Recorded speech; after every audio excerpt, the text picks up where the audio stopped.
Ah, what's going on, everybody? This is BucosLocker coming to you again. Subscribe to the channel, like the channel. Ah.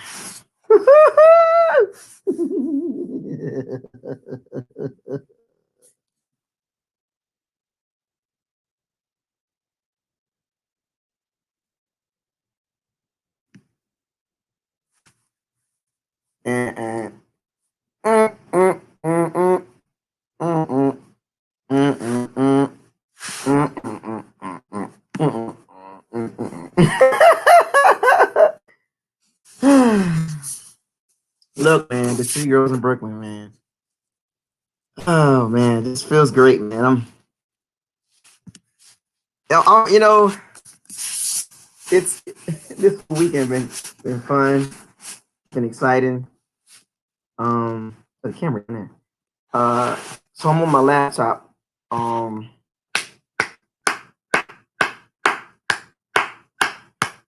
want to give everybody a round of applause. Round of applause. Round of applause. Congratulations. Congratulations. I don't even know where to start at, to be honest with you. Where should I start at? I don't even know. I can't even keep the laptop straight. This is surreal. This is surreal. Like, what a time to be alive right now. Uh, I've been a Bucks fan for a long time. A lot of struggle, a lot of nonsense, a lot of joy, a lot of sorrow. Um, we did it. Fan base, the team, the coaching staff. Shouts out to the coach. So let me start this over. Shouts out to the Bucks. Shouts out to the Tampa Bay Bucks. Shouts out to everybody in that organization contribute, from the owners all the way down to the volunteers, the ambassadors, everybody that supported the organization. Shouts out to all the true Bucks fans that been with the Bucks since we were the Buccaneers, since we were bad. I mean, like, we had a lot of bad years. I mean, like, we had to struggle through a lot of things, man, as a fan base, man. Like, we had a lot of frustration, outside of the 2002 championship. It's been a lot of frustration, and there's this thing about Tampa that we never got respect. We never got respect from a lot of people, from a lot of fan bases. They always clowned us, our decision making and all that. But to get this Super Bowl, I'm getting right into it, folks. To get this Super Bowl in Tampa is the best feeling in the world, in your hometown. Who would have thought that in your hometown you get a chance to see your team play in the Super Bowl? I want y'all to let that sink in. Monumental. This will probably never happen again. So shouts out to the Glazer family. Shouts out to Jason Light. Now, I've been hard on Jason. And I told y'all this. I've been hard on Jason because the risk that you take in making these moves, it got to work. And I always told y'all, the risk was worth it, right? Shouts out to Bruce Arians. I be getting on Bruce Arians that he talked too much. Actually, he started to be quiet towards the end of the season and let Brady do his thing, right? And let the team kind of do itself, manifest itself. Shouts out to Todd Bowles, Byron Leftwich, Harold Godwin, Keith Armstrong, the other assistants on the team. It was an organization effort, a team effort, and a fan base effort. And I want to make it clear. Everybody contribute. Everybody contribute to the Super Bowl. Everybody get credit. No one man makes an organization. And the reason why I say this is because I've been a Bucks fan for a long time, since the beginning. I've always stood by the team. I never put a player over the team. This was a team effort. I'm gonna repeat that. A team fan-based effort. We had our ups and downs. We had our clashes amongst the fans. We had our dislikes and players. You know what I'm saying? We had our disagreements and agreements. But put all that to the side. I don't care who you don't like. I don't care who you like.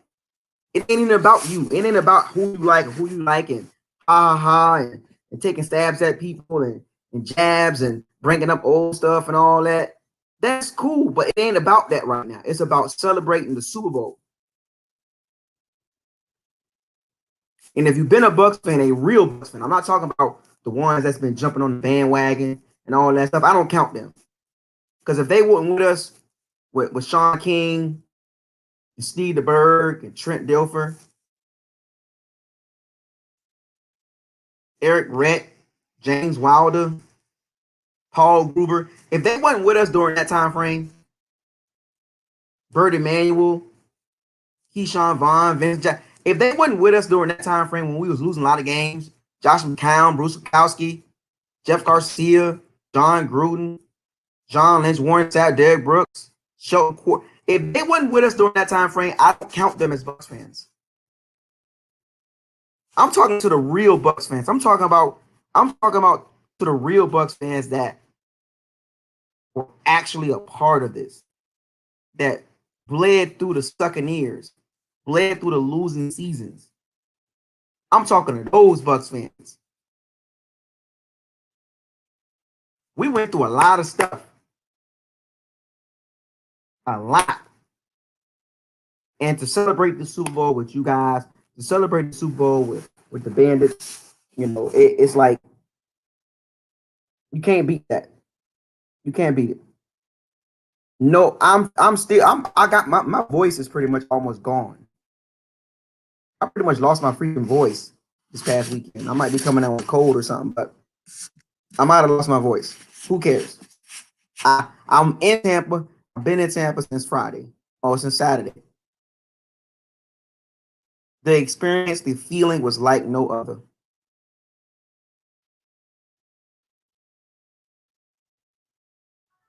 I'm gonna repeat that.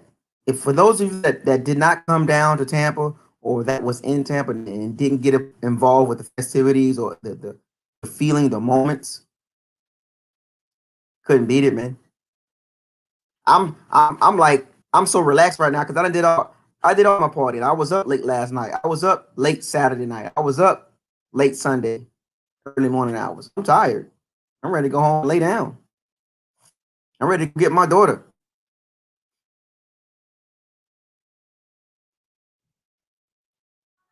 I ain't even talking about the game right now. I'm talking about just being a fan of the team and seeing your team succeed at the highest level.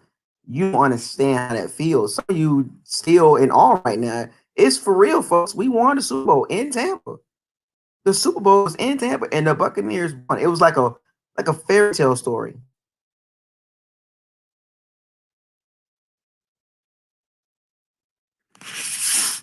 It was like a fairy tale story. It really was. It was like a dream that you never would thought that would come through, and it did. I could be running around this room right now, making a lot of noise, jumping around.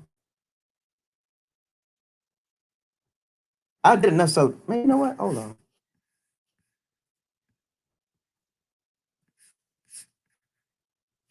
Come on into the locker room, man. Come on into the locker room. Shouts out to all the bandits. Shouts out to all the pirates. Shouts out to everybody, man. I started this 4 years ago. I started this channel 4 years ago. Let me say this. Like I saw this on social media. We're not the Tampa Bay Buccaneers or the Champa Bay Buccaneers. We champions, right? Take the CHAM. Champa Bay. It's not Tampa Bay. It's not Tampa. No, it's Champa Bay Buccaneers. That's what they're gonna call us. You call us champions now. We're the champions. So Saints fans, Panthers fans, Falcons fans, I know it hurts y'all the most. I know y'all pissed. I know y'all stinging right now. I know it hurts. They feel different, really. You mad, ain't you? And I know you Saints fans. I know you Saints fans can't stand us right now. Y'all been trying for a long time since 2006. Had a stacked team, loaded roster, and you couldn't beat us. We got you when the game mattered. We got you. We got you when it mattered. That's 2 Super Bowls. We got a fresh Super Bowl. We ain't got no old Super Bowl now. We had a 2002 Super Bowl, right? Now we got a fresh Super Bowl. See, we got a fresh one. We still got dust on the old one, right? But now we got a new one to replace that. So now the off season is about the Bucks. It ain't about the Saints. It ain't about the Panthers. It ain't about the Falcons. It ain't about the Chiefs. It ain't about the Packers, Steelers, Colts, Bills. None of that. It's about Tampa.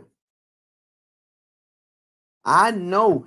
I know it stings. Saints fans, Panthers fans, Falcons fans, Packers fans, Chiefs fans. All these excuses. I don't want to hear it. Remember I told y'all. Hashtag no excuses. Hashtag ain't no chill. Nah, I can chill now. I can chill.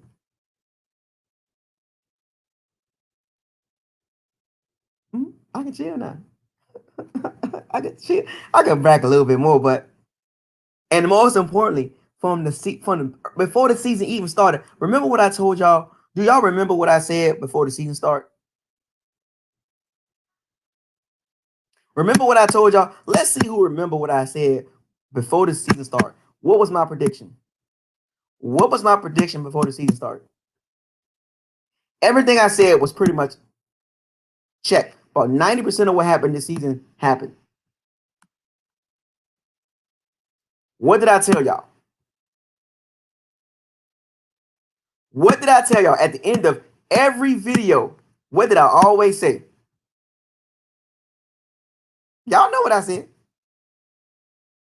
See, Cardi,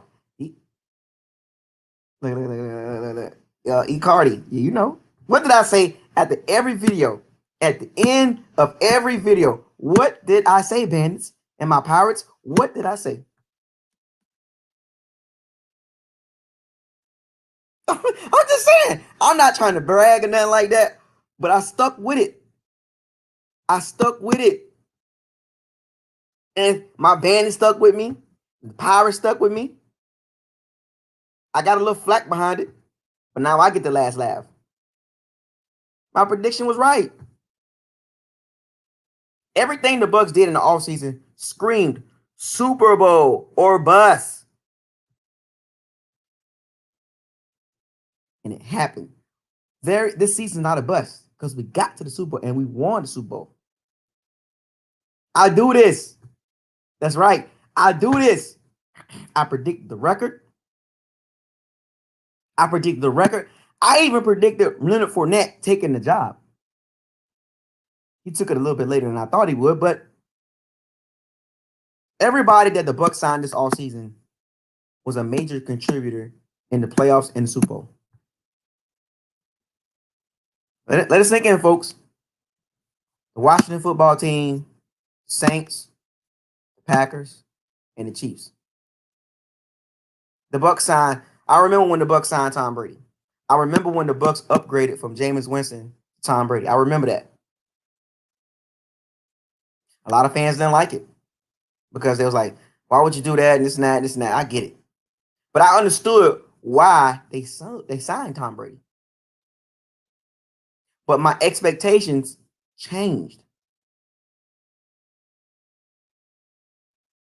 It went from a playoff team to Super Bowl when they signed Tom Brady. And then when they signed Rob Gronkowski, I was like, oh yeah, this game time. And then when they signed Leonard Fournette, and AB, drafted Tristan Wirfs, got rid of Matt Gay, Ryan Suckup, second year in Todd Bowles defense. I'm like, oh my goodness, we might be working with something.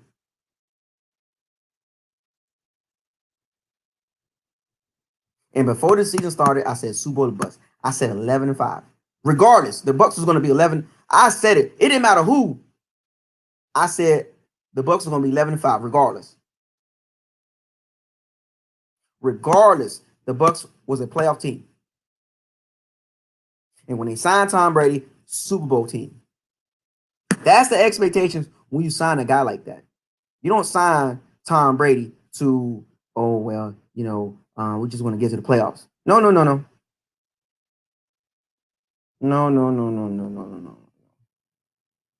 It's not how it works. We had some highs, we had some lows. When the season began, the first game of the season, we got toe up. Everybody was pissed because the Saints walked through us. And then we went on a winning streak. And then we played the Chicago Bears. Prime time. Nonsense. The team was in disarray. The media was all on the Bucs. Well, not really. They was all on Tom Brady because they were saying there was some friction going on between Tom Brady. The media spun up a lot of narratives, a lot of false narratives. The media tried everything in their power to try to start trouble. The Bucs stayed the course. The team, T-E-A-M Caps, stayed the course. And then we had the middle of the season.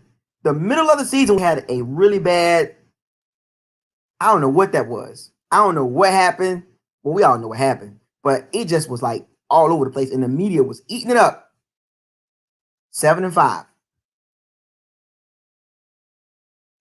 I'll never forget it. We were 7-5.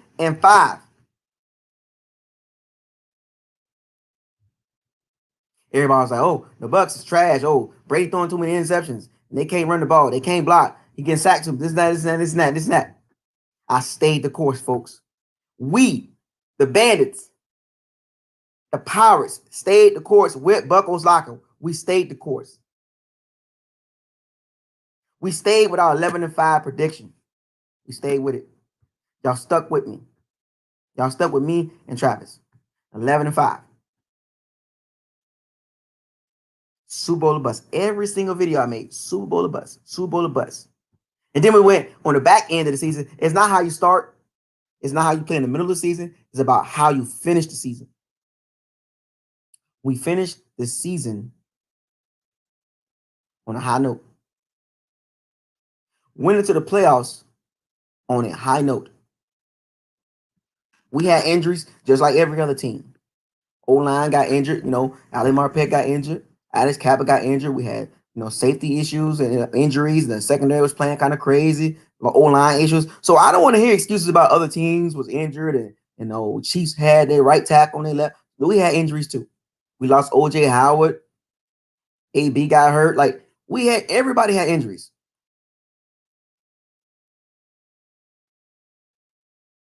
We took advantage of that. The Bucs took advantage of all that. And don't get me wrong. Was the season perfect?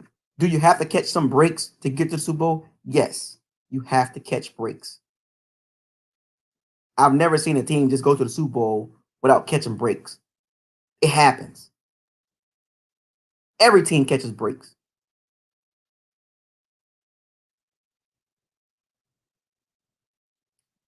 The Bucs went into the playoffs on a high note. Every aspect of the team going into the playoffs was at a high level. The defense got better. I wasn't worried about the kicking game. The running game was substantially better. The turnovers was down. The coaching was better. Arian stopped that no risk it, no biscuit crap, even though he was still doing it from time to time. That deep ball stuff on second down and short. But when Arian said, I just sit back and let Brady coach, that should have told y'all right there. He finally get it. He finally realized the no risk it, no biscuit was not a Super Bowl formula. Go back and look at the playoff games, folks. Redskins, Saints, Packers, Chiefs. It wasn't no big time passing numbers. Didn't need it. Had a defense and a running game. A great defense beats a great offense.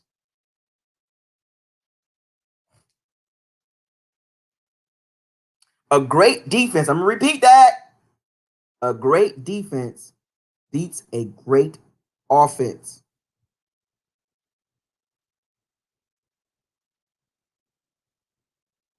I'm gonna say it one more time.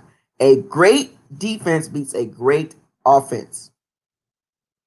And last night, y'all saw a immaculate game plan by Todd Bowles and Larry Foote. They had a game plan for Tyreek Hill. They had a game plan for Travis Kelce. And we saw the Chiefs last season mopped us in the first quarter. But they didn't do half of the things they did in the first game against them last year.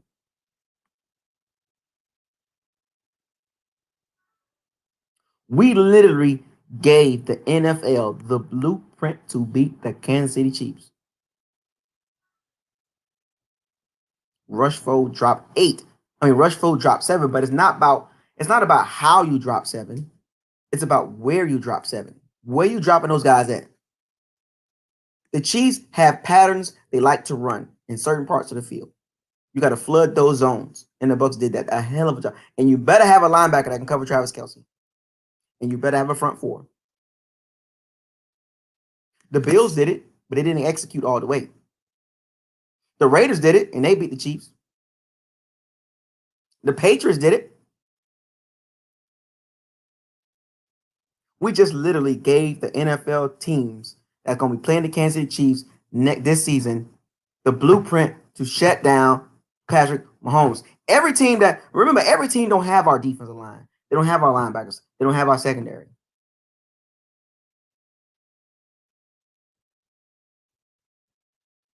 You got to have playmakers at all 3 levels to beat Patrick Mahomes. You got to have some cover guys that can run.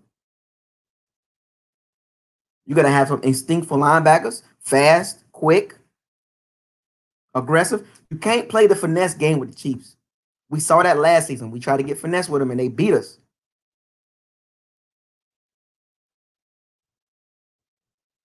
The Bucs defense held that team to 9 points. But let's get back to the bigger picture here.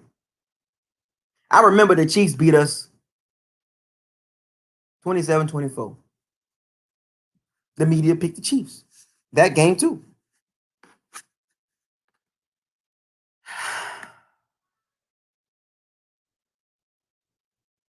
It was a shocking game. We looked it pretty bad in the secondary in the first quarter. But the Bucs basically picked up after this first quarter, the Bucs pretty much dominated the next 7 quarters. Go look at the score. We outscored the Chiefs, or the Bucs outscored the Chiefs from the second quarter of the first game into this game yesterday. 55-19.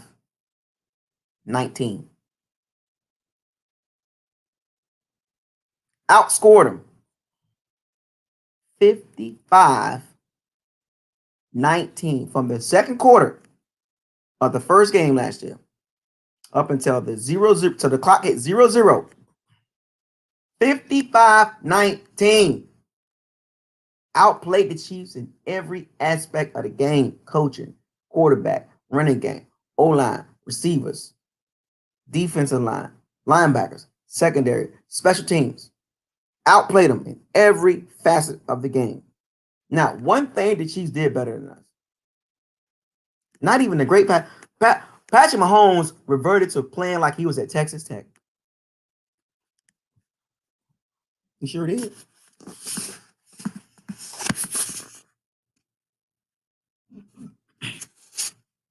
But I say that to say this, though. We were never picked to win the Super Bowl. Nobody picked us to win the Super Bowl. After that Chiefs game, they was like, oh, nah, the Bucs ain't going nowhere. And the Bucs caught fire. Momentum. Momentum is such a big deal.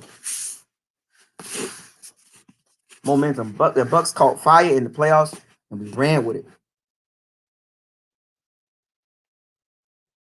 It was like destiny for the Bucs to get to the Super Bowl.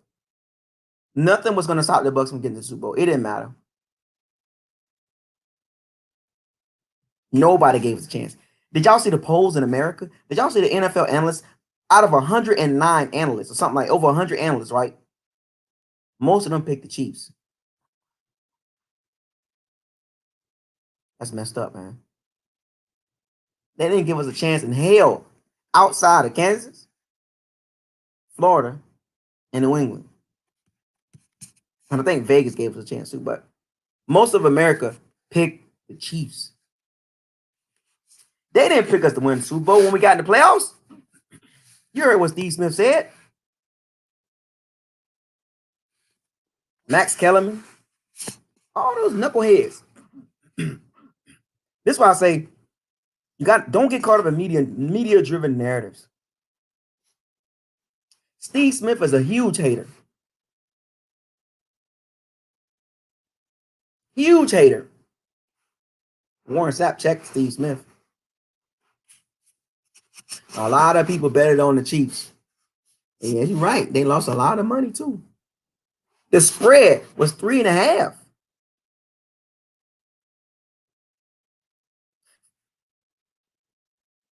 Tom, who would have thought that when you woke up in the morning, the Bucs win 31-9, and Patrick Mahomes throws no touchdowns and 2 picks?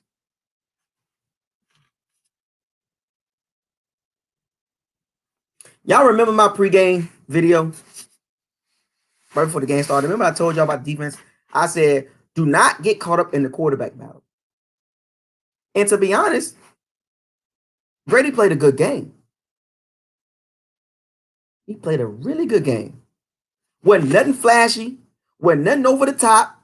No 300 yards, none of that stuff. 201 yards. That's all he needed. 3 touchdowns. What was it, like 18 for like 22 or something like that? Did not need 300 yards and 3 touchdowns. No. Going into the playoff, the running game and the defense stepped up huge. Go look at the numbers, folks.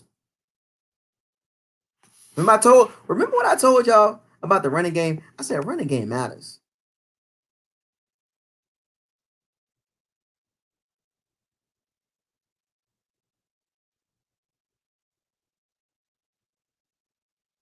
Running game matters, folks. I told y'all this.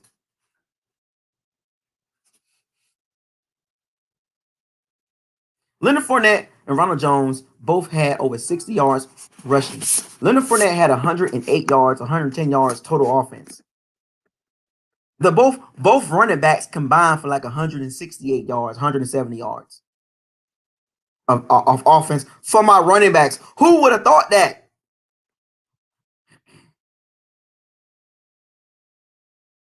Who would have thought that the running backs will contribute over 150 yards? That is, I didn't even see that coming. I did not see the running backs combining for over 150 yards. And the Bucs did their homework. They did not say, oh, no risk it, no biscuit. 350 yards, 4 touchdowns. Didn't need it. Oh, don't mention Peyton Barber. He was horrible. The running back combination this season is so much better than any other season the Bucs had in a long time. I remember I told y'all about Leonard Fournette. I told y'all he's more talented than Ronald Jones. I told y'all this. Don't bring up Adari Umbawale either. He was horrible too. I told people. People didn't realize how big of an upgrade Leonard Fournette was. The combination of Leonard Fournette and Ronald Jones was so much of an upgrade over Ronald Jones, Umbawale, and Peyton Barber. Go look at the playoff numbers. Go look at the playoff numbers with the running backs. As a matter of fact, I can do it right here. Let me show you how important the running game is. How it takes the pressure off the quarterback. I'm gonna show y'all. People that I always harp on the trenches. I always say trenches. You gotta be able to run the ball. Take the pressure off the quarterback. You gotta be able to line up and run the ball. You gotta stop pointing fingers and stop blaming people and why we can't run the ball. Sometimes you just gotta line up and run the ball. And the Bucks for the longest could not do that. The running game was awesome in the playoffs. Awesome.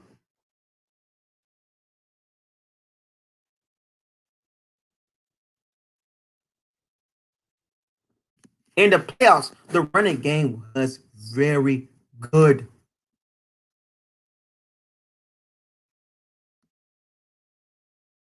And people really didn't give the running game a lot of credit.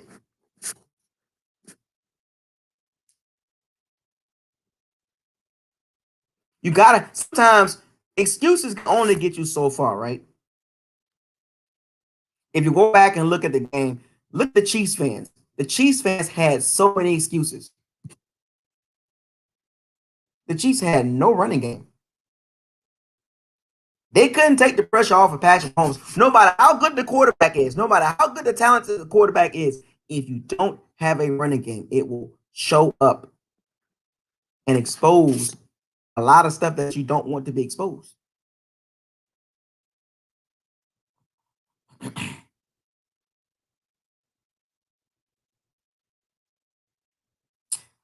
Playoff Lenny, 19 carries for 93 yards against the Washington football team. 4.9 yards a carry. The Bucks had 29 carries, 142 yards, and one touchdown. 4.9 yards a carry.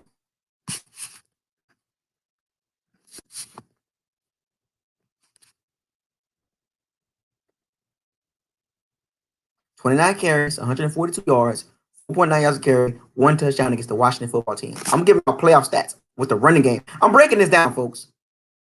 I talked about the regular season, the first quarter, the second quarter, third quarter with the Chiefs and the Rams game, all that turmoil and 7-5, and in the back end of the season, we caught fire. Then the playoffs hit. Everything turned up. The running game was a head scratcher. What's going on with the running game? What's going on with the running game? I'm breaking this down so y'all can see how the team improved as the season progressed and going into the playoffs.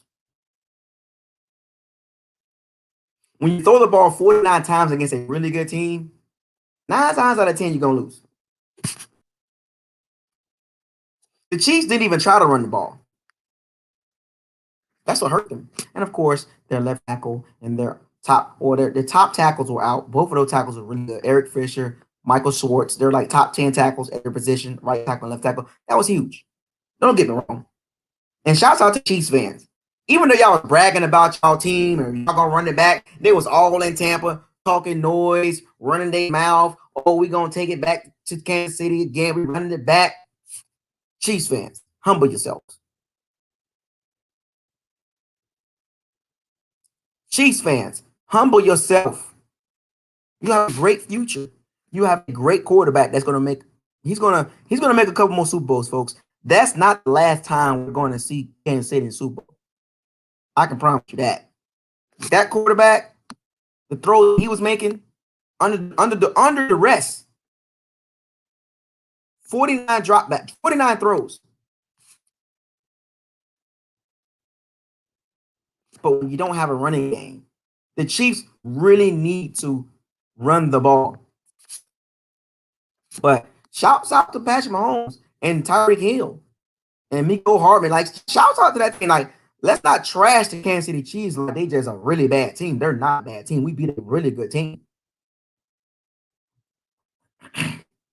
Let's not sit here and ha, Kansas City Chiefs trash. They're not trash. They're going to be back with that quarterback. And Tyreek Hill still under contract. Travis Kelce still under contract. Chris Jones under contract. Tyrann Mathieu still there. They got a core, and they're young. Trust me, I wouldn't be surprised we see them next year. Oh, you said, just put it out there. Foreshadowing.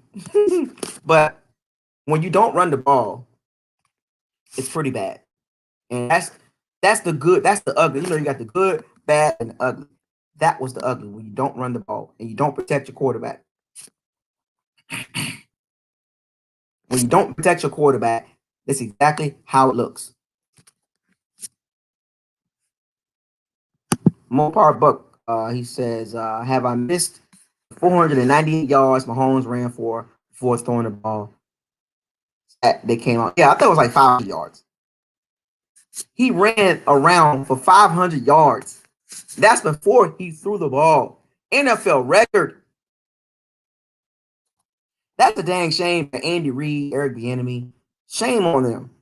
Shame on Andy Reid and Eric Bieniemy. They didn't put Patrick Mahomes in a position to win the game or have a chance to win, even though it didn't matter. But that was a poor game, man. That was a poor game plan by Eric Bieniemy and Andy Reid and Steve Spagnuolo. That was a horrible game plan.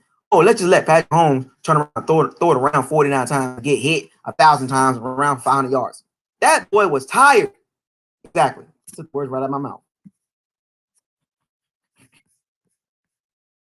That was a horrible game plan by Kansas City Chiefs. As good as the team they are, I appreciate the super chat. As good as the team they are, that was a bad game plan. But let me get back to this breakdown. But Leonard Fournette, man, I told y'all about that guy. I told y'all over and over again. That dude was pretty good. He had 63 yards against the Saints. 63 yards. 17 carries, but 63 yards.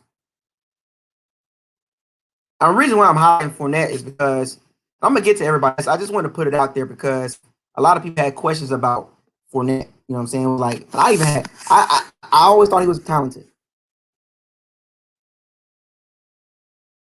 I'm gonna get the Super Bowl merch when I get back home, man. Not even. If you go to the store right now, it's bad. Like they killed. It's like they cleared the racks out, folks. So if you didn't get any Super Bowl merchandise, don't worry. They're gonna have plenty left.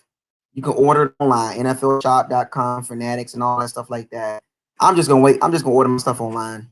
I just don't have no energy to go to the store to get it. So be patient, folks.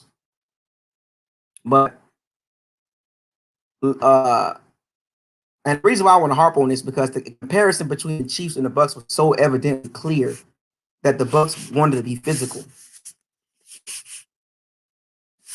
The Bucs wanted to be physical. The Chiefs wanted to be flashy bashy. Physical teams always beat up the finesse teams.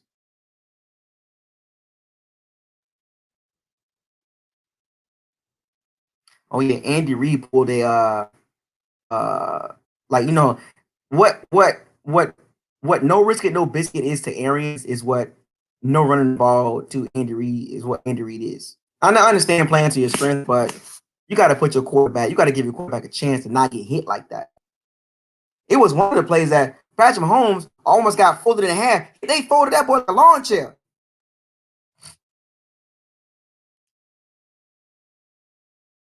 It was about Tyreek Hill, Patrick Mahomes, and Travis Kelce. It's easy to game plan against two guys going for routes.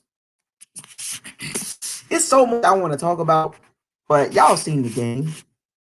I'm gonna bring some of y'all on for a little bit before I come off this live stream. I've been running my mouth. Y'all seen the game. Y'all come on in here, man, and y'all talk y'all sugar honey iced tea. I'm tired of talking. I can talk about playoff stats and all that. Let me hear from y'all. I want to hear from y'all how y'all feel about the game. And y'all know the rules. You coming into the locker room, going in the shower, or you gonna you gonna get in the shower, or you gonna talk first, or you gonna get in the shower first and come out. But you know the rules. You know the rules in the locker room.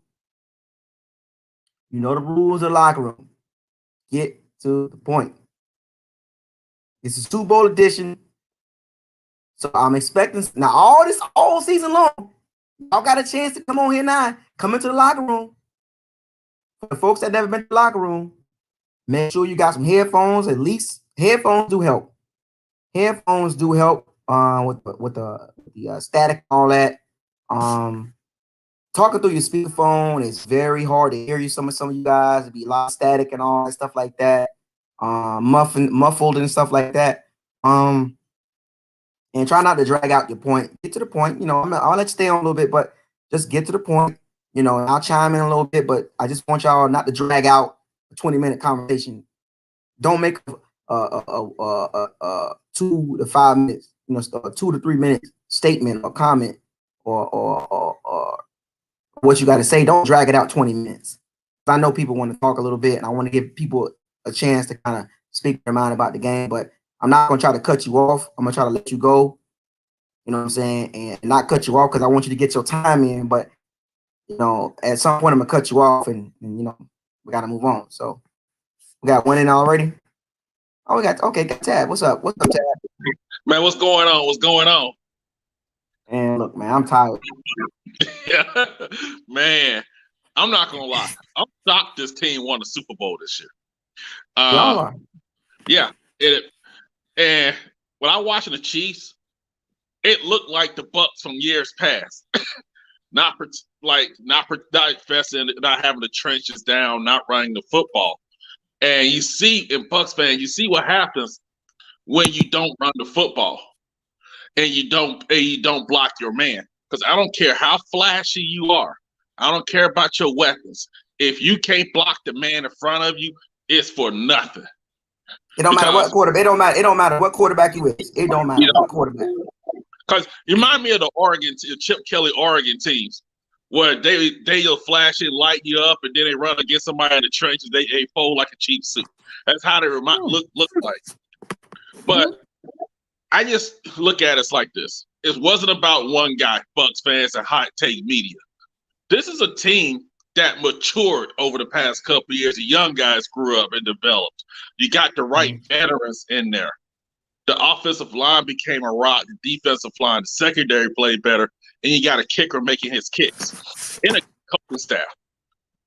So, and what people don't realize about a running game, you control the game with the running game.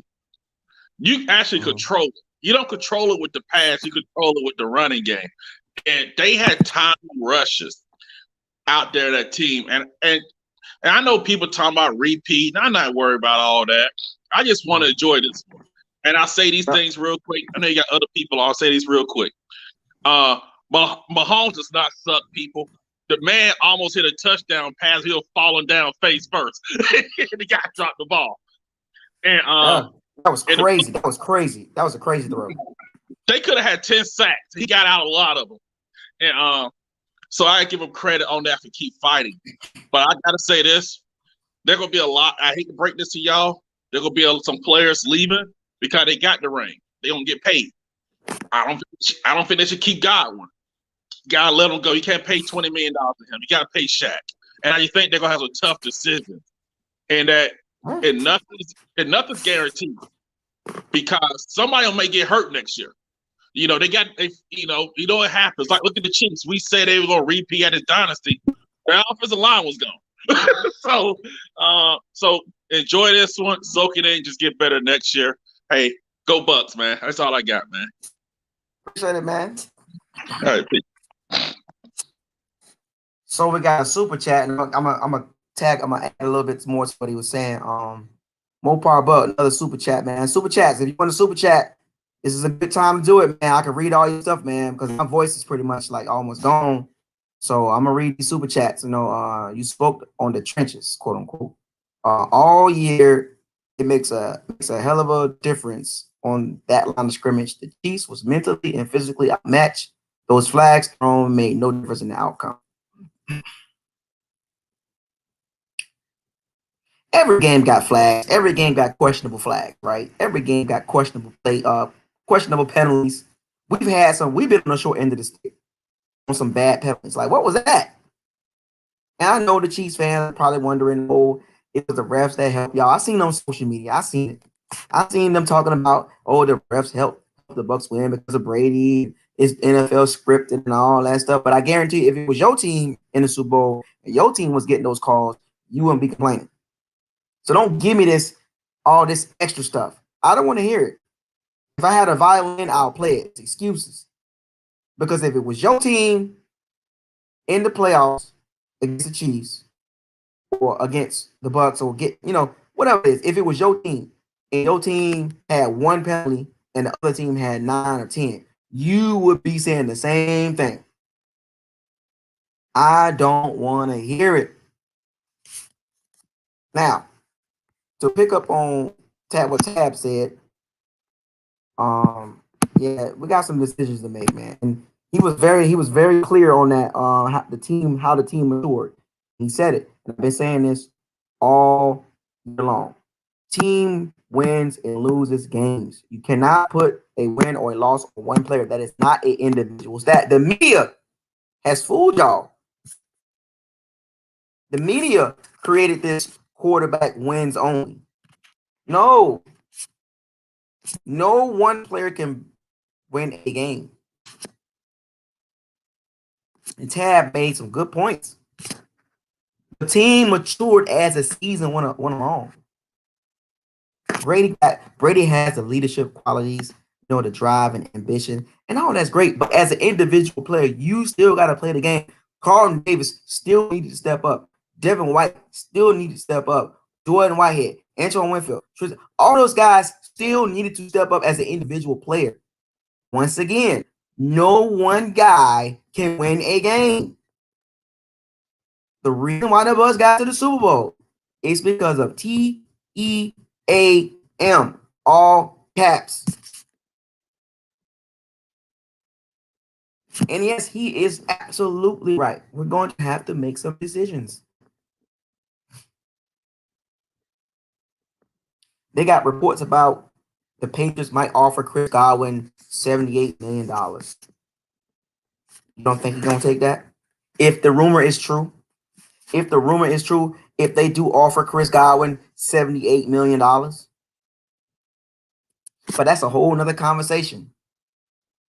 But the moral of the story is, it's about the Bucks winning the Super Bowl, the 2021 Super Bowl.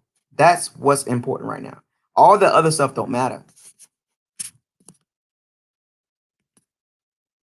It don't matter. We can't predict the future. We can only assume, start narratives and all this stuff like that. We don't know what's going to happen in all season. Now, in my opinion, I'm not going to get too deep into it. I don't think everybody's coming back because of, when you get that ring, man, your value go up. Everybody want to get paid. And I know everybody think they're fantasy football GMs. Oh, we're going to keep everybody. We're going to keep everybody. Mike Evans is a nice guy. And that's not how it works. That's not how it works. Remove your emotions as a fan and think about the business of football. A lot of y'all don't have no business point of view, because you want everybody to come back. It's supposed to please what you think. It don't work like that. The NFL is a business, and us as fans, we are consumers. It don't matter what you want the team to do. It don't matter if you don't. Mike Evans going to restructure his contract again. He's a team player. So what? It's not about what you feel. I feel that. No, remove your emotions. The minute you say I feel, you eliminate any raw facts, because you in your emotions. So don't be surprised if some guys don't come back. Get your mind prepared for that. When you win a Super Bowl, you want money.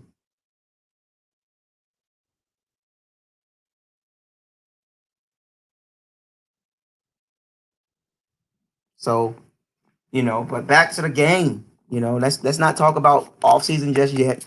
Let's celebrate. We just won the Super Bowl yesterday. I'm surprised I ain't got a lot of bandits in the locker room right now. I'm surprised.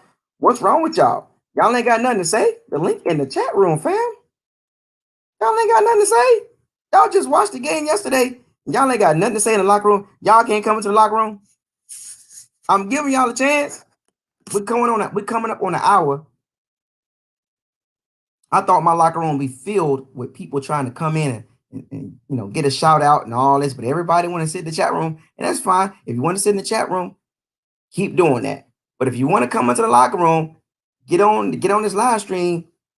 Y'all know we do locker rooms every week, pretty much. I think Travis is gonna be doing one later on. We tried to do one together, but the time is all. I had to do this. I had to do this one early because I got to fly out early in the morning too. So I didn't want to be up late tonight.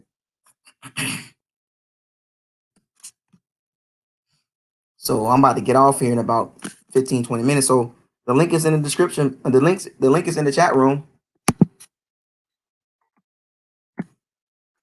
But shouts out to all the true Bucks fans. The Bucks fans that had the jerseys, the Mike Allstats, the Warwick Dunns, the Cadillac Williams, the LeGarrette Blount, you know what I'm saying? Like, the Kenyatta Walker, the Donald Penn,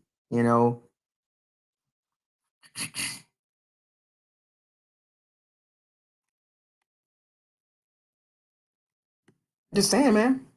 I'm talking to the true Bucks fans. I'm not talking to the bandwagoners and the ones that's popping in because of they're not really Bucks fans. They're fans of a player, I'm not hating on that. If you're a fan of a player, I'm not knocking you for that.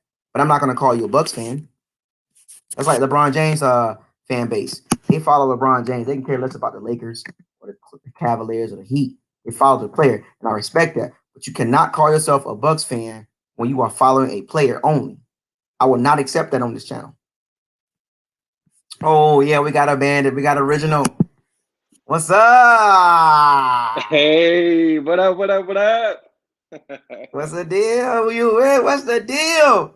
Hey, man, it's Victory Monday. It's celebration, and man, oh man, what a humbling experience that we prove all the doubters wrong, and woo, Nate Wright, Max Kell, all them, Shannon Sharp, they are they got They nothing else to backtracking. say.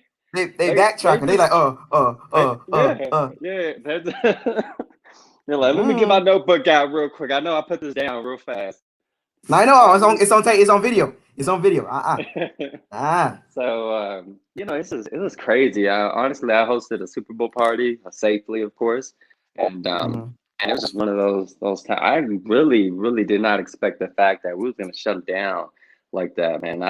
I was like thinking, all right, they got the ball. I'm thinking they're gonna score this time.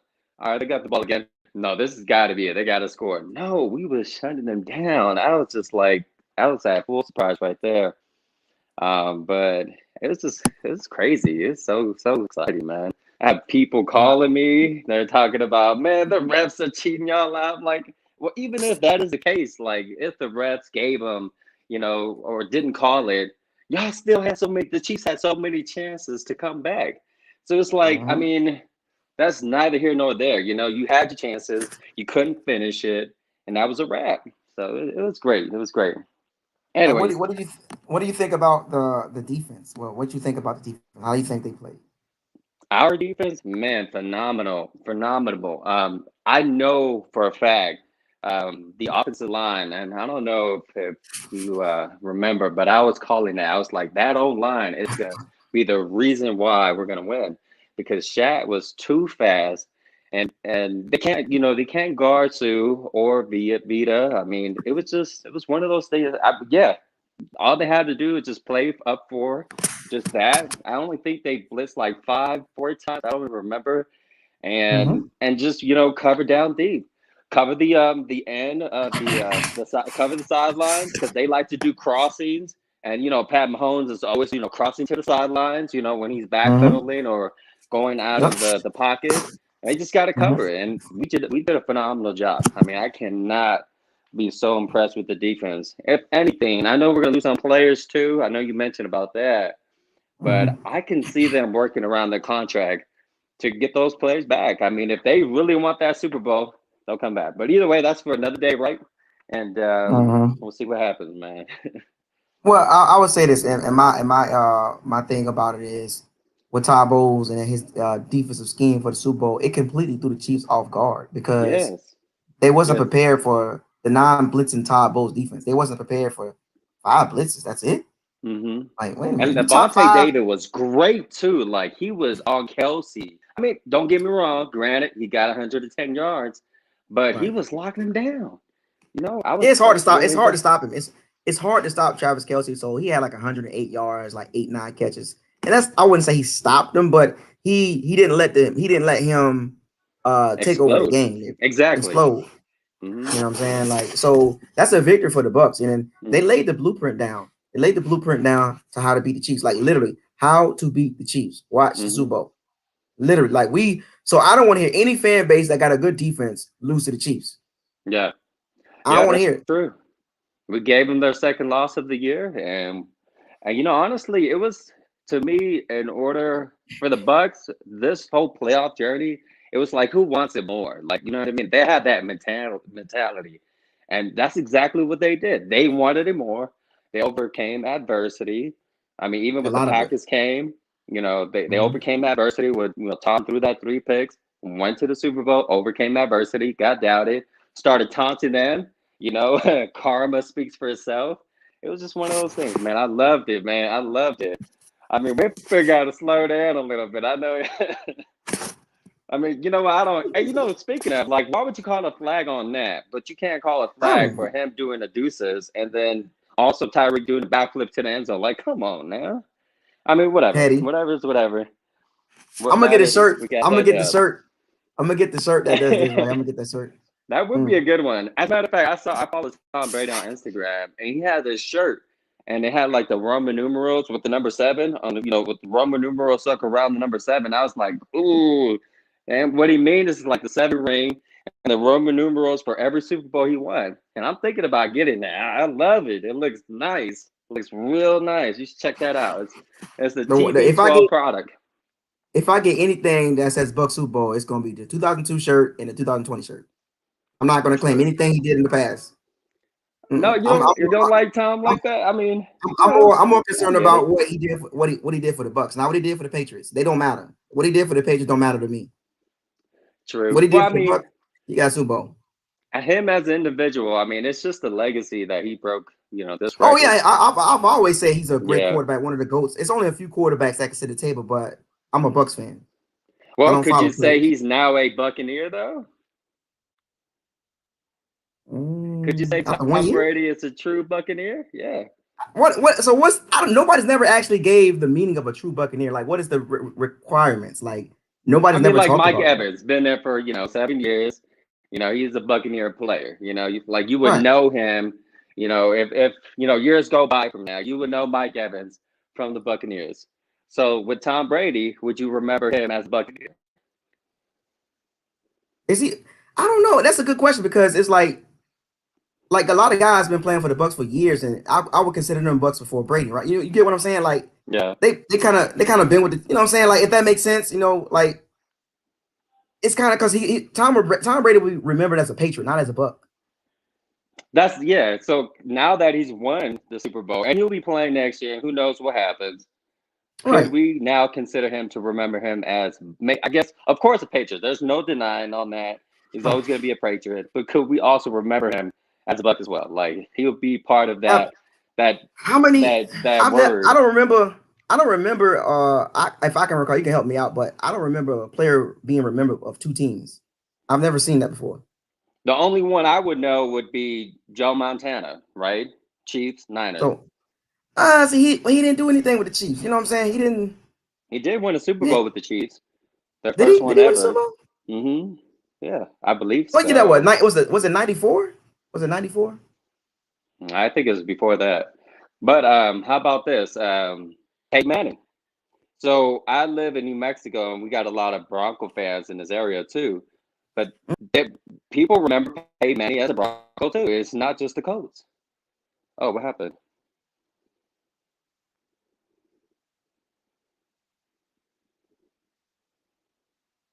Did I lose you, Isaiah?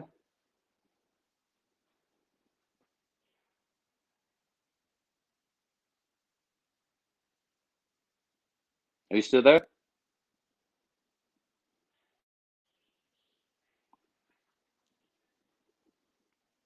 Did I lose him?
What's up, everybody?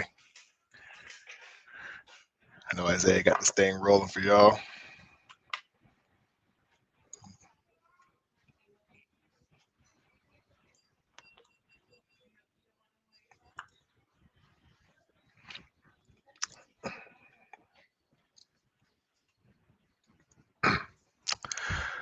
See y'all still hung around, which is great. I know we're supposed to jump on there together, but you know, it was on my bad. It was my bad, y'all. But man, listen up. We are the champs. If y'all saw my video earlier, we're the champions. We are Super Bowl champs. They can't take that away from us. Ain't it great? Ain't it great? Come on, man.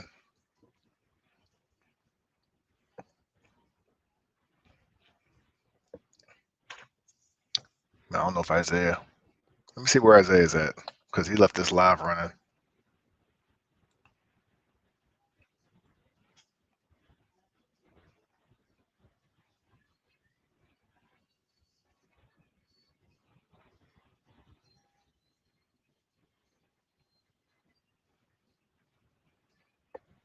I think Isaiah had to jump off, y'all.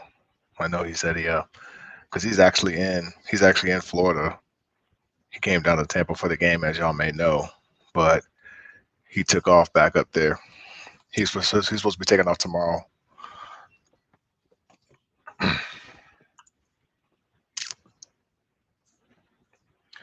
But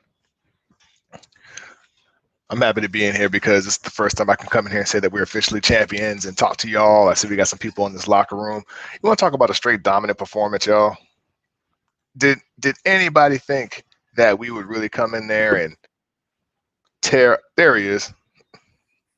Yeah, I can't see your camera, man. I don't know what happened. Though. Yeah, it was a black screen for a minute. Yeah, you got a black screen. I was just on the YouTube. I see myself. I see you too. I don't know why I can't see you. Yeah, I see you. And I'm on YouTube and I see both of us right now. I don't know. Something it had dropped out. I was trying to fix it. It was still going, huh? Yeah, it was still going. So I thought you were going live still, and then it was just a black screen. So I jumped in and just was starting my little recap. It said you've been going for an hour, so I didn't know if you had jumped off and just let it go. I see you now. Okay. We do have somebody in the chat. Marcus Soup. You want to bring him on? Yeah, we can bring him in real quick because he was waiting here for a minute. Marcus, what's up, man? Hello. What's up, my man? Feels good to win. Yes, sir. Yes, sir. I remember we spoke during the playoffs, man. I remember we spoke to you not too long. I spoke to you a few weeks ago. Yeah, thanks to I remember when we lost that Saints game. I that's how I found the channel. YouTube recommended it me. I think they knew that I was sad, and they had a really good stream on that. And I was like, I need to be a little bit more serious about the Bucks because it seems like this year was the year. And like I'm wearing a 2002 championship. Well, this was like that's a Super Bowl shirt. Depop. And right now I'm going through the merge, so you know they just don't have as good merge as they used to back in the day. Yeah, there's not much, especially when it comes to the Super Bowl, since it was almost 20 years ago. It only comes up every now and again when they want to do retro per se. They don't want to count us in that. But I think like the designs now, like I don't know if you guys seen the merge designs. I don't know. I'm not finding anything that I'm gonna buy something. I just I wish there was something that I really wanted. Of course. But yeah, man, like that was a great game. I say it was like, why is nobody like here? I think I'm still like taking it in, you know, like Bucks won. Yeah. I couldn't go to sleep last night. I was up for a few hours or two just thinking about it. Yeah, same. Like, I was with my girlfriend. I was with one of my best friends. We watching a big projector, and then like once the game ended, they were like, "Oh, why aren't you not like screaming?" So I was just like, I don't know. I've never really seen this happen. in my adult life, last time they did it, I was like a little kid and I was not as invested as this. And now that they actually won, I mean, it feels great, but it's just like, it's that rush of emotion. Yeah, yeah, yeah. I was actually, what's up, Cody? I was actually, talking to Isaiah earlier today, and I was telling him that it got to the point that after we won, man, I pulled in my son and I started crying because I just remember being young and winning this, and I got to experience winning this with my family. So it was pretty emotional. So he got to witness it being 3 years old now. He's probably not gonna remember it, but of course, something as a parent, you're like, I got to do this with my wife and my kid. Yeah, but I mean, like, that's awesome because, like, I think what I ended up doing, like, I was watching all kinds of YouTubers talking about it, and then later on, like right before going to sleep, I showed my girlfriend the 2002 game, and she remember I mean, she's not really into football, but she remember watching that Super Bowl and be like, oh, that's it, they won that game. And I was like, yeah. And then just watching that game or compared to like last night's game, I mean, I think the defense did way better than the 02 team did in that Super Bowl in San Diego. No offense to them, you know, that was I mean, 5 interceptions, but I don't know. I've just been talking to like friends about how, like, I mean, yeah, Tom Brady, obviously he's kind of like in an RPG game, like when you're playing like something like Final Fantasy, he might not be like, you know, the strongest attacker, but I feel like he give like +3 luck to everybody, +2 Yeah, that's what you're saying. You know what I mean? Like, Yeah. and the way that defense, even though they didn't get the flashy plays, even though it's just, what was it, 2 sacks, 2 interceptions, 0 touchdowns. Like, I'd rather take that than, especially with like Patrick Mahomes, that every freaking day, like, you know, it was just, everybody was like disrespecting the Bucs, and I didn't believe it. Like, obviously, I was like, yeah. Well, I've been rewatching the games all week on NFL Network. And I was just watching the Chiefs. I'm like, you know, their defense is really not all that. Like, it's mostly Mahomes. It's mostly the facts that teams haven't figured out, the Chiefs or Mahomes. Once you knock out Tyreek Hill, once you knock out Kelsey, and you know, he's gonna get tired. Like, as I was saying later, okay. and everybody's been saying, like. So here's the thing.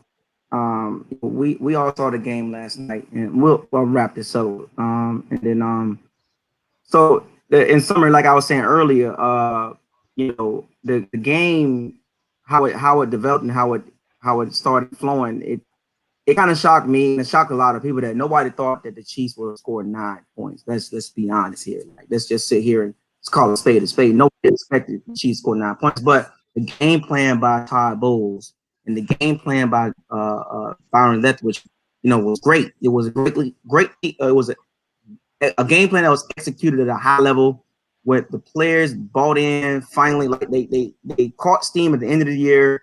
They bought into the system. Second year in the system in Todd Bowles' defense, and you got a chance to see when he has his tools in his belt, in his bag, his defense is really good. Now, he was with the New York Jets.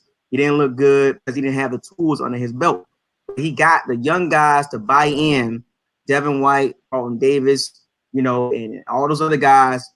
And you've seen the maturation of the Bucs defense to its fullest potential. That's pretty much, and I don't even think that's the highest potential. And then on the flip side, Byron Leftwich kept the game very simple. He didn't do anything crazy. We didn't need 350 yards and 4 touchdowns and all that. No risk it, no biscuit stuff. We had running backs go over 60 yards. Leonard Fournette had over 100 yards total offense. Ronald Jones had over 60 yards rushing. So between the backs, it was over 150 yards. 201 yards passing, 3 touchdowns. A very simplified game plan. There was no need to do the extra stuff that we're used to seeing in this type of offense. Great defense. A great defense will always be the great offense, because it saw the Ravens. We saw, you know what I'm saying? Like, the Chiefs was the exception. You know what I'm saying? The 49ers last year, the previous year, the Chiefs were an exception because they got a phenomenal quarterback. But let's not get it twisted. The Bucs defense was damn near the 2002 Bucs defense. Like, let's be real. Like, it was all over the place. So in a nutshell, you know, it was a game it was a game that was pretty much dominated from kickoff, pretty much. Like we punched them in the mouth. More finesse.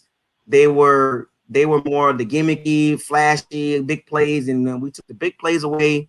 The big plays wasn't there. So, all in all, man, I'm happy. I was there. I was right outside the stadium, and it was a great feeling, man. So I tell people, if you get a chance to go to a playoff game or experience any type of situation like that, next year, you never know what might happen. We might go back next year. It's hard to repeat. We already know how this wworks. A lot of hard work went into this season for the Bucs to get to this point. You know what I'm saying? And year number 2 is not going to be a gimme. It's not going to be like, oh yeah, the Bucs are going to be the Super Bowl champions, because just like this past season, nobody picked us to win the Super Bowl. They picked us to go to the playoffs. Yeah. Super Bowl. So just keep that in mind. Enjoy the moment. Enjoy the Super Bowl win. Enjoy for the Bucs fan base. Enjoy for the organization itself, because we've been down this road back in 2002, and it's been a long time, and it feels good to celebrate something. So let's just celebrate the moment, man. You know what I'm saying, and keep it within and be respectful. You know what I mean? Like, everybody have fun with it, but let's as a fan base, I hope this.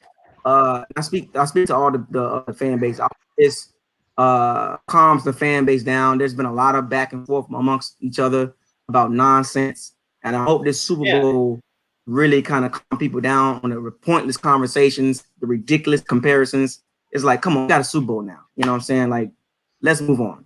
Yeah, it's good. Like, I think the last time I saw the Bucs playoffs, I had like maybe 5 years that I didn't watch them at all. But I think Chris Sims was playing the nameless team back in the day when they were actually known. And I remember, like, I think that was the last time, once John Gruden got fired, I kind of like stopped watching. But then I think it was when the Panthers were good. I just started watching football again, and I was not expecting it either. But I mean, as you say, it's great. Probably today I'm gonna soak it all in, and maybe tomorrow, like that's when the excitement, more like because today I was just like, whoa, that happened. That's great. Just celebrate and enjoy it, man, because we might see it next year, man. So Yeah, I mean, I was gonna go to a game this year, but COVID just made it really hard. I saw your live feed yesterday. That looked super fun. But no, this next season I'll definitely try to go to a Tampa game. I've seen them when they used to as visitors in San Diego when. Well, so wait. So I'm gonna say this last thought here. Where are you located at? I'm actually in Austin, Texas. Austin, Texas. Okay, so all right, cool. Yeah, but, what Marcus or Martis? It was a Mars soup. Mars soup. Okay. Mars soup. Okay, so it was good. Bring you into the locker room, man. We're gonna try to get this thing rolling with some more people in here, man. Appreciate you coming into the locker room. We try to keep these things moving. Appreciate you coming in and putting your insight in the game, and go Bucs, man. We got Super Bowl, man. Feels good. Yeah, I'll see y'all later. All right. Yeah, we got to move on. Sometimes people just kind of like go and go. Yeah, he was in here for a minute when he was in here before I even got in here, so I didn't know what was happening because it was just all black. So I was like, okay, let me just get in here and get him involved. And hey, buddy, what's up, man? What you for us, man? Sorry, my son walked up. I kind of started the whole thing. You can kind of like. Okay. I'll just chime in when I can. All right, no problem. But what I was gonna get. Wait. I just got word.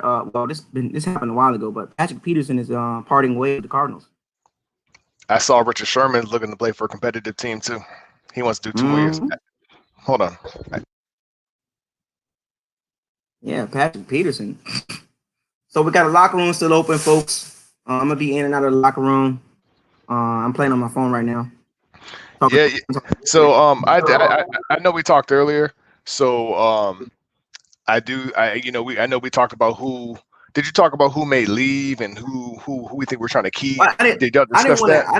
I didn't want to go down that route because that's a whole nother conversation. You know what I'm saying? That's a whole nother hour or two. I'm just trying to keep it within the Super Bowl talk, perspective. So okay. I didn't want to go down that route yet. So we just the Super Bowl was yesterday. You know what I'm saying? We talking about guys leaving and coming on. I didn't know which way you were going, but I mean, I know initially I wanted to get to the game itself, and just I mean, I was expecting a competitive game. I don't know about y'all that are still sticking around. I expected a more competitive game. I expected them to at least get in the end zone once. I was excited to see that they stuck to the cover 2 and they relied on that pass rush. The fact that they didn't have their left or right tackle in the game definitely showed how crucial that is. And we didn't even have to blitz as often as we normally do. And I see we got 2 of the guys jumping into the chat right now. We got Jonathan Brutus, and then we got Jermaine. Jonathan jumped in first, so I'm going to add in Jonathan. Jonathan Brutus, what up, my man? Oh, yo, what's good? What's happening? What up, man? Man. Champion. We're champs, baby. Oh, yeah. Let's go, Buggles. Oh, man. I'm not gonna stay too long.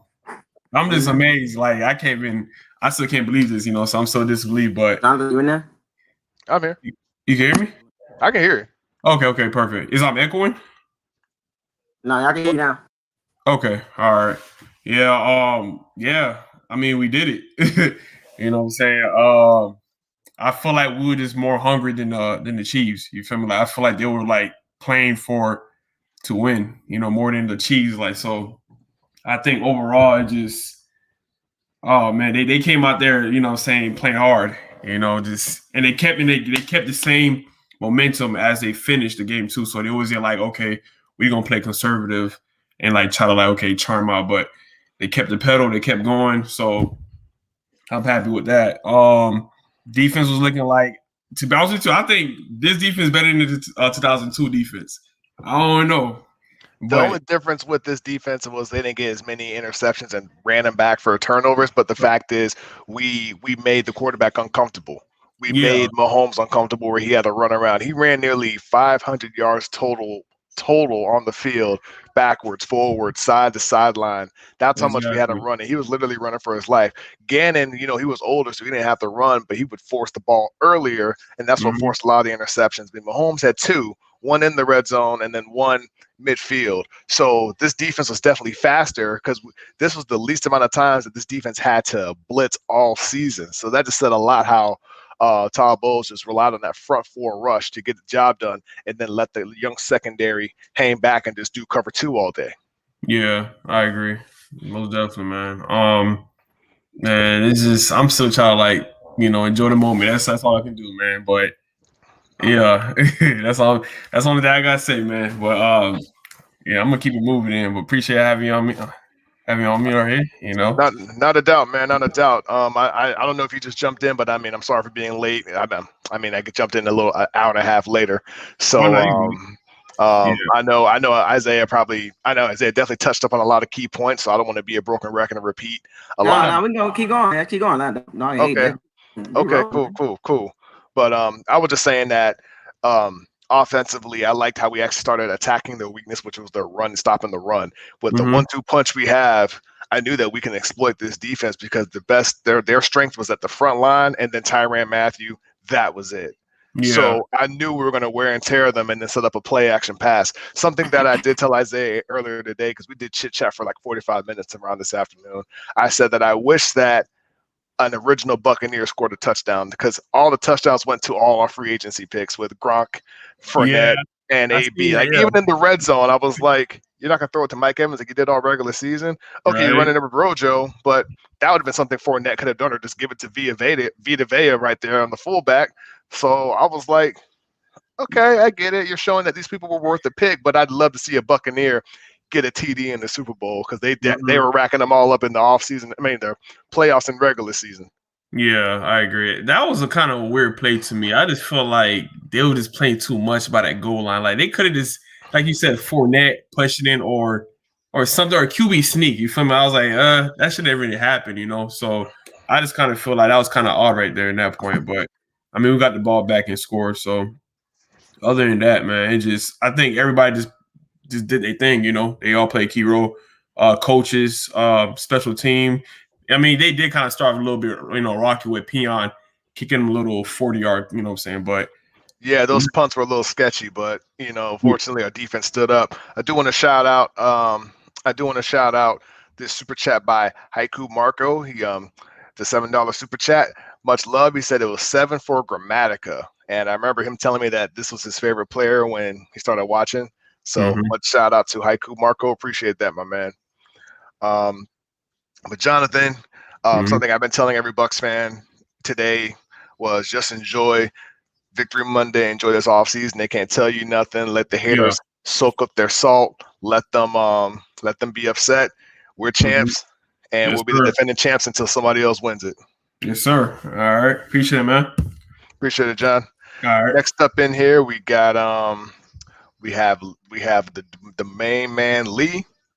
Lee, holla at me. What's up, my boy? You good? Can you hear me?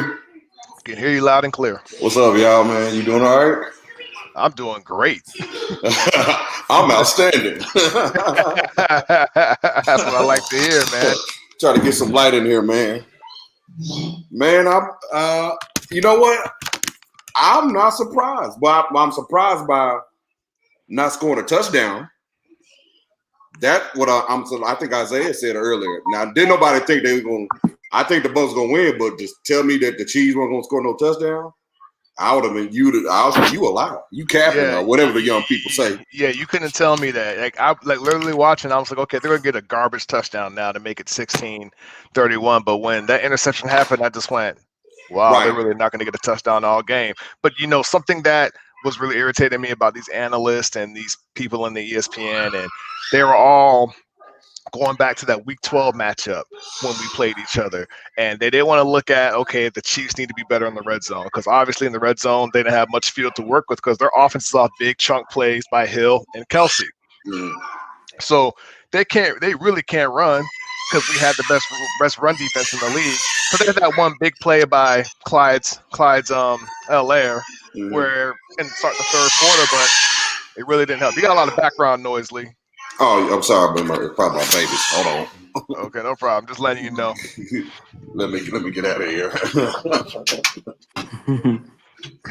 But I knew that we had to worry about the run game from them. We're going to have to force them to throw. And as long as we got Mahomes, which really wanted to contain Mahomes, but when we had Vea back, Vea came back at the most crucial time. So instead of him flushing and going sideline to sideline, he did that a few times.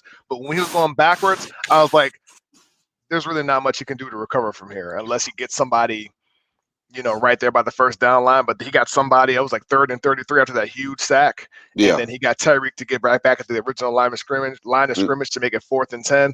I was just like, man, don't give it up. Don't give it up. At this point, don't give it up. So I was happy that this defense really stepped up the way they did all playoff. I wish they could have given a coach an MVP because Todd Bowles just called a great, simple defensive setup. Man, the basics. I bet some GMs are kicking themselves for not hiring this dude. Because Todd Bowles, he called a game, but in the same time though, we have the horses to do so. I mean, it lined up perfect, and I don't think it'd been too much of a difference had they had their starting tackles, in my opinion. And it would have been more of a fight per se. I'll say that it would have been a bigger fight, but. When you have to face a bull rush or speed time and time again, you're going to give out soon. And it was even obvious in that hole where the Buddy was strangling Buddy coming around. I think it was Shaq Barrett he had strangled that. Yeah, man, so many holes. So many holes. And that first half, they really shot themselves in the foot. They were getting so frustrated and they imploded because they didn't trail all season. So that definitely got them feeling some type of way. Yeah, they just beat them up, man. We were more physical at the point of attack at the line. Like everyone was saying, at the line of scrimmage, where it's going to be one, and everyone knew that. Yeah, so the trenches. The trenches. I mean, everyone knew it. So the defense played. Man, I can't. This defensive performance was better than the one in 2002 Super Bowl. I don't care what nobody say. When you look at it, you say yes, we didn't get as many interceptions. We didn't score as many sacks, but then they score a touchdown. That's where it sets above this. Yet again, the number one offense in the league.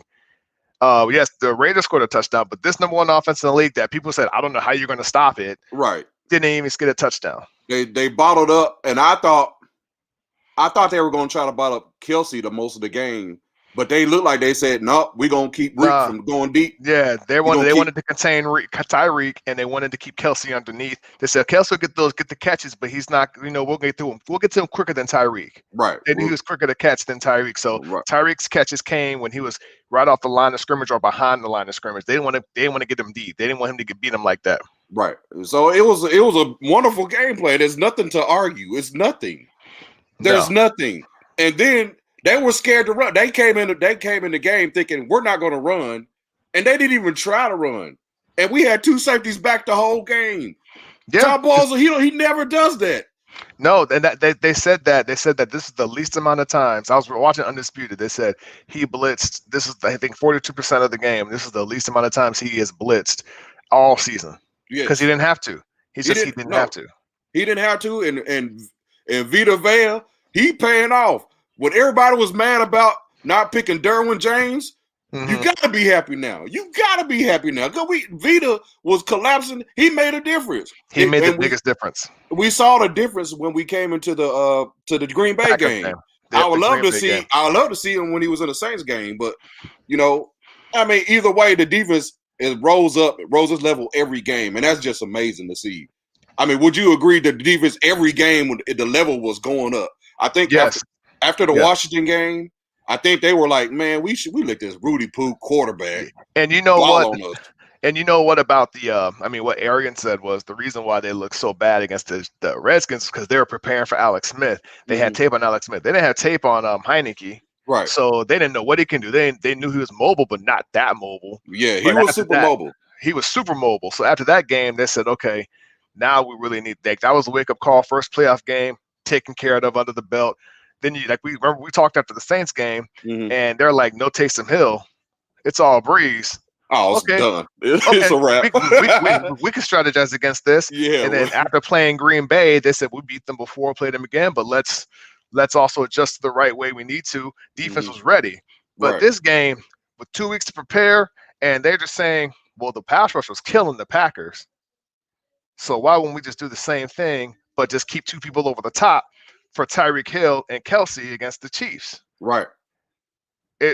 I've never seen Mahomes look so frustrated in my life. Man, they said he was pressured 57% of his dropbacks. 57%, bro. Are you serious? That means every time he said height, he was running. The only reason why they even moved the ball was because he was scrambling. If he didn't scramble, that was it. Just think about if he couldn't run. Came from. That's where most of the rushing yards came from. Because that's true. If he wasn't mobile, if he wasn't mobile, this game would have been over with in the first 5 minutes of the game. I was watching this, and I was telling the people that came over, have maybe 3 people come to my house to watch it, and I was saying, if I was a regular football fan, I'd be like, damn, this Super Bowl sucks. Right. But as a Bucs fan, I'm just like, hey, keep it going. I would keep it up. Going. Hey, keep it going. Hey, let me ask you this: like in halftime, because I had a friend over my house. He's a Chiefs fan. He like, well, halftime come, we gonna make a jump. We gonna do it at halftime. But I told him, I'm like, man, this is different. This don't look like, Newton. Typically, when the Chiefs get behind, it's like self-inflicted. But it wasn't self-inflicted. We were inflicting on them. And so I was like, man, I don't think they're gonna come back. I don't see it. And then when they got their first possession after half, and they did nothing with it. I said, this game over with. It's over. And and they proceeded to go down the field and score that touchdown. And I was like, man, this game's over with. I don't like sleeping on anybody because we've seen halftime collapses, we've seen quarter collapses. I felt good, but I was telling myself it's 0-0 at halftime.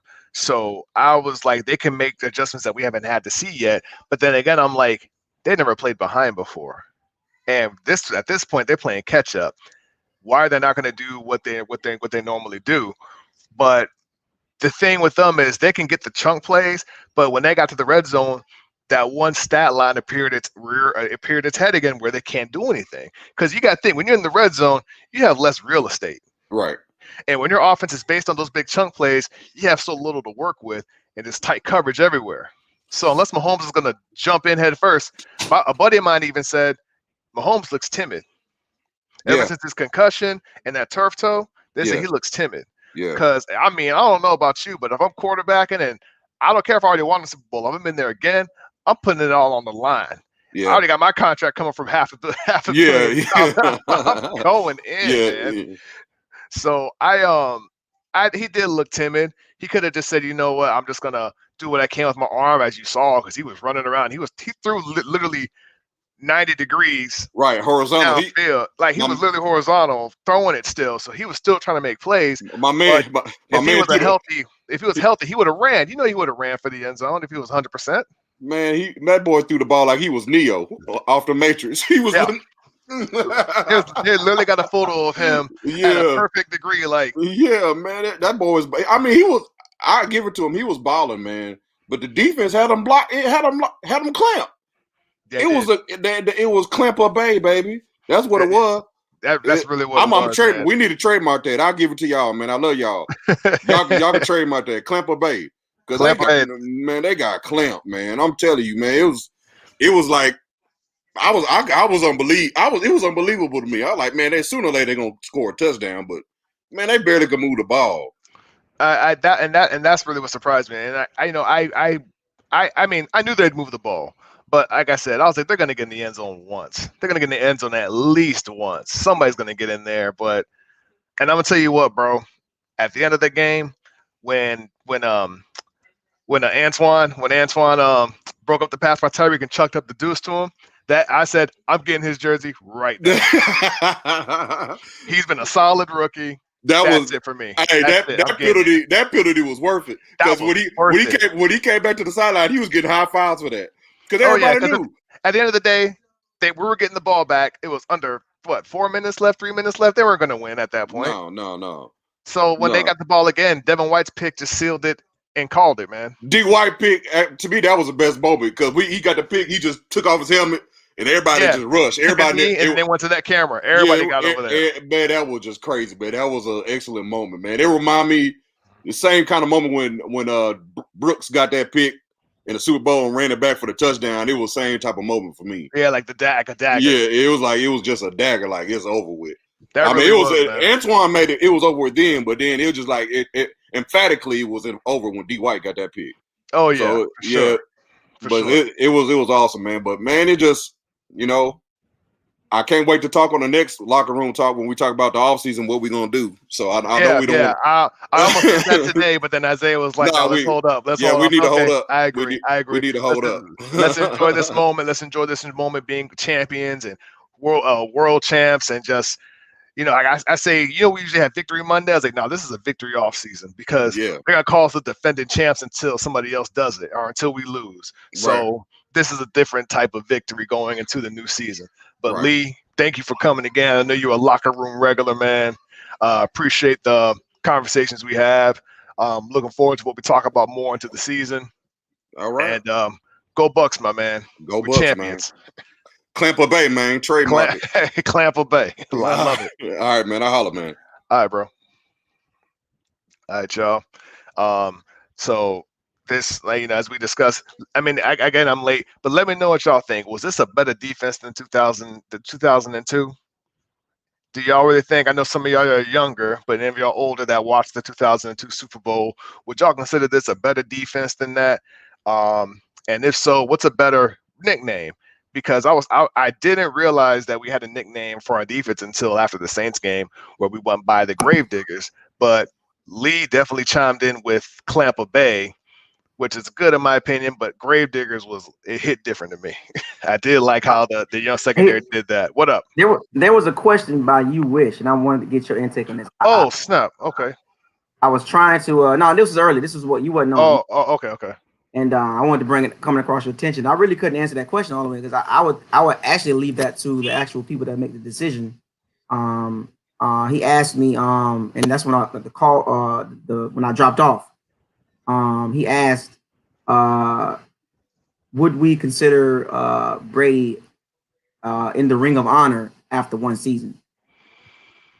And I was like, that's a good question. I was like, looking at those guys around that ring, man, they did a lot.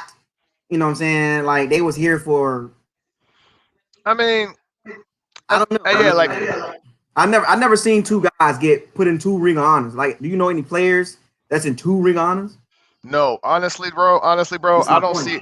I don't see it happening. I don't see it happening because I mean I can see Tampa as an organization doing it, but let's just be real. He's gonna retire a Patriot. Like he's I gonna be said that. remembered for a Patriot, and he's gonna just he came here as a way to prove a point. I mean everybody comes to Florida to retire anyway, but he chose that right team that had the best weapons and overall team. I Right. believe that. I mean he already cemented his name and history with us, but Right. I don't see him being a Ring of Honor because but 20 plus years and if you're gonna be in Tampa 3-4 years, Ring of Honor, I don't feel like it's really necessary. To be honest with you, we got Like people you have to long-time ask Bucks. like Warren Sapp, like ask guys that's been around for a while. Those guys make the decision, and I don't even think they will put him in after one season. To be Not honest. just one season. No. I mean, if he were to win every year that he's here, maybe that'd be more of a conversation. But 1 year, nah, this could have been a stopgap. And it's like, nah. You got us the ring, I was not telling, Ring of Honor. I was telling you wish I was like, man, I mean, like when we seen guys go to other teams, like really great players, and like we seen Jerry Rice go from the 49ers to the Raiders, and then from the Raiders to the Seahawks. Do you think they care about him at the Seahawks and Raiders? No. Broncos too. Like no, he's No. Barry Sanders, like Emmitt Smith, he went to the Cardinals. Does anybody care about that? No. Joe Montana and the Chiefs. Yeah, 49ers.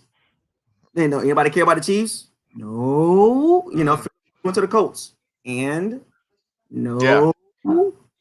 Yeah. It's just it is what it is. Like I've never seen two guys get anointed in two different ring honors. I've never seen it. Somebody mentioned Peyton Manning, and I'm like, I don't know if the Broncos Colts. will do that. The Colts. Like Peyton Manning was with the Broncos, 3 seasons? He's not 3 even, seasons, 2 Super even a Bowls, part of won one. But not even a part of the ring honor. No. Let me shout out the super chat by Sandoval 813 really quick. Shout out to Sandoval 813. That feeling when we have most Super Bowls in our division. Yes, and we're 2-0. Saints have 1. Falcons are 0-2. Panthers are 0-2. So I do love it. Somebody said John Lynch is a part of 2 ring honors. I didn't even know that. Yeah, I didn't remember. I don't remember the Broncos doing a ring of honor for John Lynch. I don't even remember that. I mean, I know he played with us in the Broncos. Is he in the Broncos ring of honor? What game are you playing? Just restart it. Restart your phone. I mean, restart the game. Let me see, like that, because I know he's in our ring of honor, but I don't recall the Broncos putting him in their ring of honor. That's what I'm saying. Like I don't remember 2 players being 2 different ring honors. That ain't happening. That may be something we have to research. I mean, if y'all want to know, if y'all want to look into that to prove that, definitely let it be known. We got some Chiefs fans in here. We got Karen Ball, the Chief. Good job, y'all boys. All right. I see we got some Chiefs fans up in here. Much respect. Yeah, I see him. Tell them to come on. You wanna come in the live stream, man? Like come into the locker room, Carl. Y'all want to come in here? If y'all Chiefs fans in the chat, y'all want to jump in and speak y'all piece, y'all can, man. It's all love up in here, y'all. Tell you come right on into now. the locker room, Carl. I even see a link saying that is John Lynch worthy of a Denver Broncos Ring of Fame. Yeah, he's not a part of the Broncos Ring of Fame. I don't know about players. It's not happening, man. Come on, Chiefs fan, come into the locker room, man. Say what you got to say. Come on, Carl. Kind of nervous. Don't be nervous. Matter of fact, you ain't got to turn your camera on. You can leave your camera off. Huh? What's up, Malia? You got to fix? Because this really has my attention. I'm like, I've never heard of that. Just click on that link. Reggie White. Oh, he's an Eagles and Packers. That's a good one. That's a rare case, though. I mean, like that's rare. Would they do that to Charles Woodson with the Raiders and the Packers? Okay. I don't know. It's not a lot. Like my point is it's not a lot of players that's a part of 2. Yes, I agree with you on that. But Reggie White, I know Reggie. Like now that I see it, okay, Reggie White. Wow, okay, that makes sense. Drafted by the Eagles, was there for a while, then went to the Packers and continued to make history there. Hey, bro, look. Come on, man. Nah, you ain't gonna be no weirdo, bro. You don't even gotta show your camera. You can just say what you got to say, bro. You can just use your voice. Yeah, you ain't got to show your camera. Just use your voice and talk about the game. And we want to hear from a Chiefs perspective and what you think went wrong. I mean, just click on the link and just keep your camera off and just talk through your voice. I mean, your voice will just show you. We'll just hear you versus see you. And bring some of your more Chiefs fans. Get some more Chiefs fans to come on, man. We want to hear what y'all got to say. Yeah, man. Yeah, because the Saints fans were ducking us after that. So when the Packer fans, they were ducking us after that. The Saints fans were scared to come on. Oh yeah, they didn't want to have it. Come on. You got to fix Malia? Did you fix it, Malia? Oh, we got Jemai Giles. I'm a Saints fan. Okay, we got one up in here who wants to show their face. Okay, Saints fan, you want to come in here? What you want to say, Saints fan? You want to come on, Saints fan? What you want to say?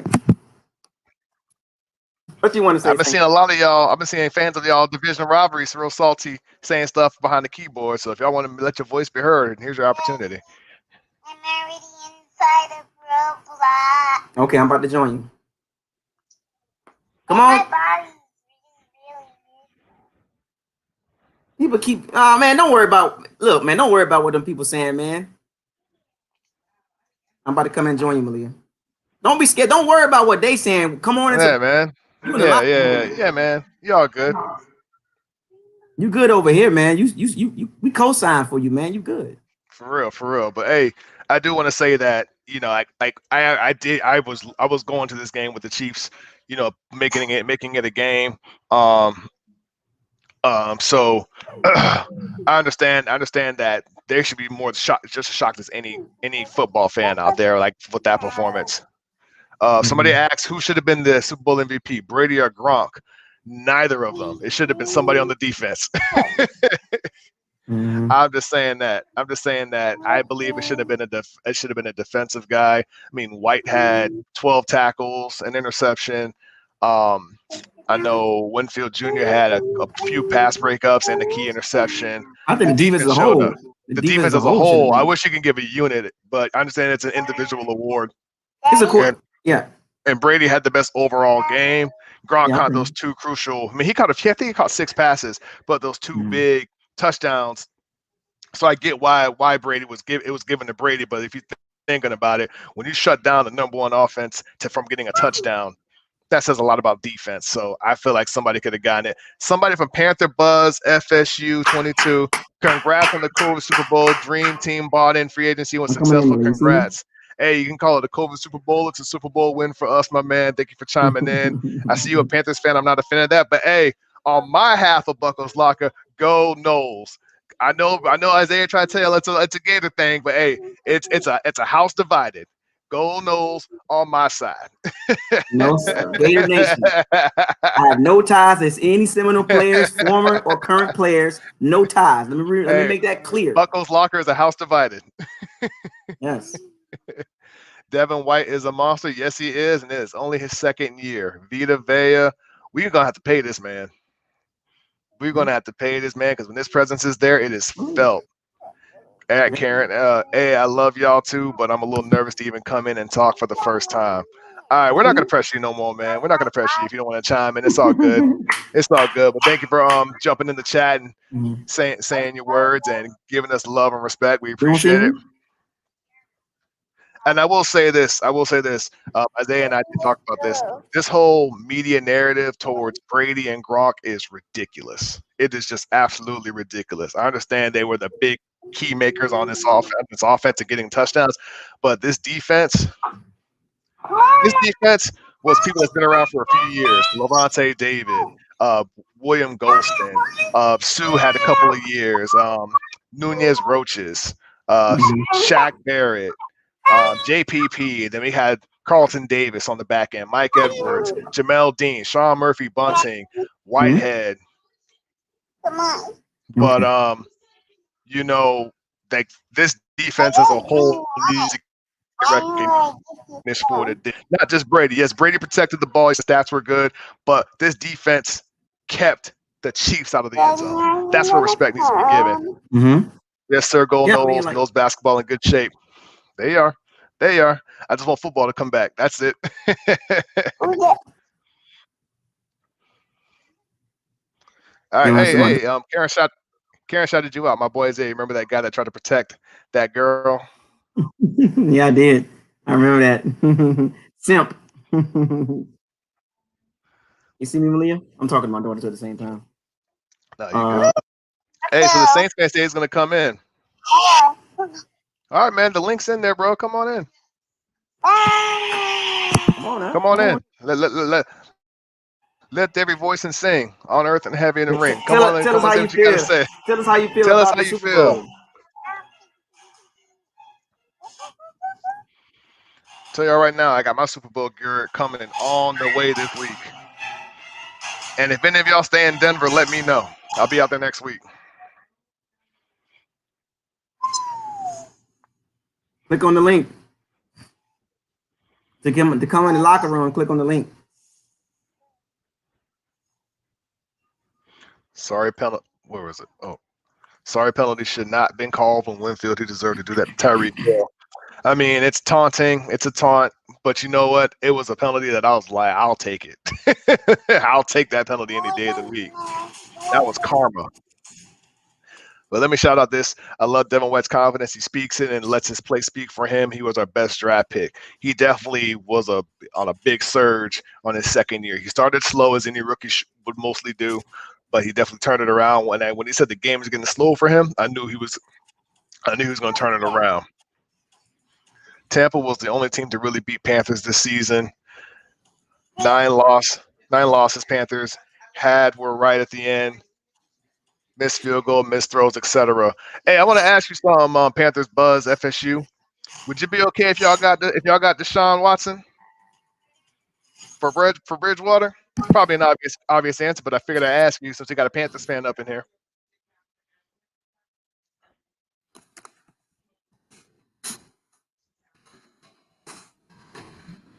Connor said Heineke Washington's QB must be the GOAT or something because he shredded the D. We had no tape on him. We had no tape on him. You can't prepare for something you don't got tape on, but he did look pretty crazy out there. Oh, Florida is happy about the Super Bowl.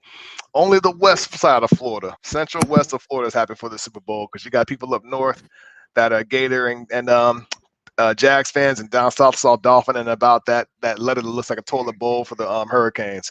So they ain't worrying about us. Yeah, I talk my shit, Hurricane fans. I'm sorry, crap. You wish that Atlanta might get Watson. Dang, you gonna move on from Matt Ryan like that? Would I be okay? I'd be lit. So as a Broncos fan, thank you for doing God's work. If you think about it, though, we beat 2 teams in the AFC West for our Super Bowl. We beat the Raiders and we beat the Chiefs. Yeah, we did. We did. I mean, 2 tough teams. I mean, not actually 3 straight. Saints, Packers, and Chiefs. Saints, Packers, and Chiefs. And then, I mean, I want to say the Washington football team had a good defense offensively. Not too much, but defensively. You know, we played 3 of the top 10 defenses before we got to the Super Bowl. Mm-hmm. So we came ready. Oh, we were definitely ready. Man, people talking about J.J. Watt might be coming to Tampa. I don't know. I'm not even going to get into that. Yeah, That's going to be another conversation. That's going to be another locker room talk, y'all. You know, this is going to be Super Bowl related and just win and everybody coming in, speaking their voice. There will be a locker room talk about free agency predictions, especially right before it kicks off. I'm waiting for the Saints fan to come in here that he said he was going to click the link. Yeah, he didn't click the link, man. Jemiah, where you at? What's up? What's up? Jemiah, where you at? I want that Chief fan to come on here, man. Yeah, the Chiefs fan, he said they ain't coming in. You know, they're still typing. So I was like, I'll let it go. If any fan wants to jump in and say something, y'all can. We're up here for a little bit. Yeah, I mean, we are. Listen, the locker room is always cool, man. We got one of the coolest locker rooms in the NFL, man. You know. Yeah, we play something else. Karen Ball asked if we're in Florida. I'm in Florida. I'm in the Orlando area. So I'm not too far from Tampa. Mm-hmm. He said, I'm nervous. Don't be nervous, bro. I'm not going to say it again. Let's play it. Click on it. He keeps saying he's nervous. You don't have to show your face, man. You could just click on the link and just cut your camera off. You don't have to, like, you know what I'm saying? I know it's not easy coming on, you know what I'm saying, to live streams and coming on and talking. Trust me, we've been doing this. Me and Chad's been doing this for 4 years now, going on 5. Well, actually 5. You want to count Facebook, but 4 years on YouTube. Mm-hmm. Bro, and something Isaiah and I mentioned is Did y'all think within 4 years of this channel that we'd be talking about winning the Super Bowl when the Winston era was going on and that was up in the air? Just couldn't tell me. I don't like going live. It's not a favorite thing. That's all good. It's all good, BT. I'm good with Watt. Keep Sue. Okay. Yeah, so you don't like Watt? Yeah, Connor. You don't. Well, Watt's up there too. He's not 100. He's not a person you can do 100%. He gets hurt a lot. What if Cam goes to the Falcons? Cam can't throw. Yeah, he's washed. I ain't worried about Cam I ain't worried about Cam if he comes to the Falcons. He ain't the guy he used to be. Ever since that shoulder injury, he's one-dimensional. Very one-dimensional. Thank you. This channel has grown tremendously. We've been doing it.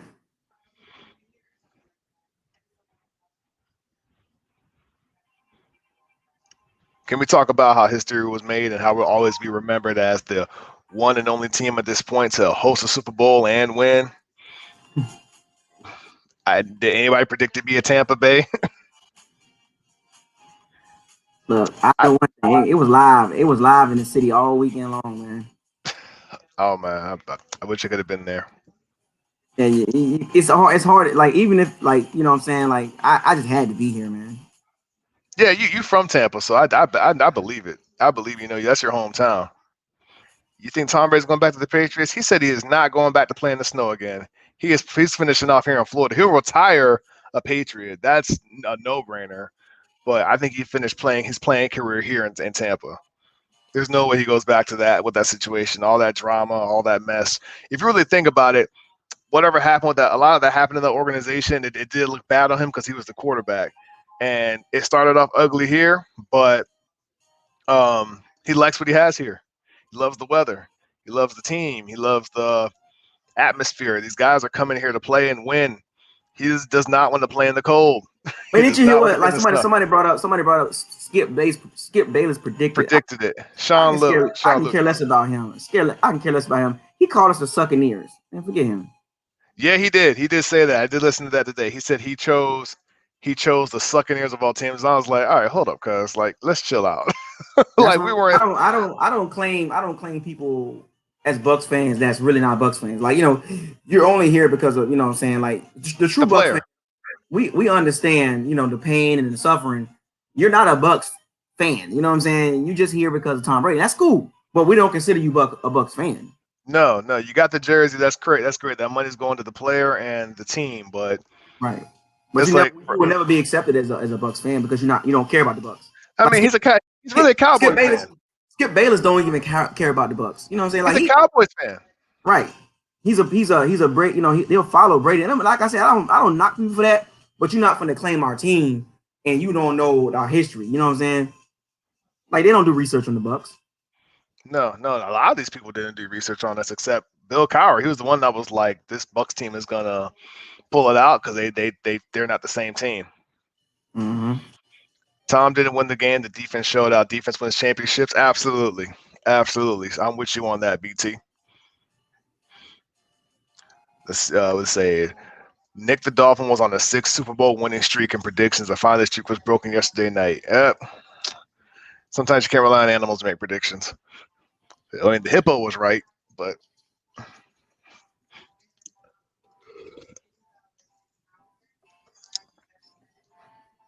we've been doing this channel for a long time, so we know who's really a Bucks fan.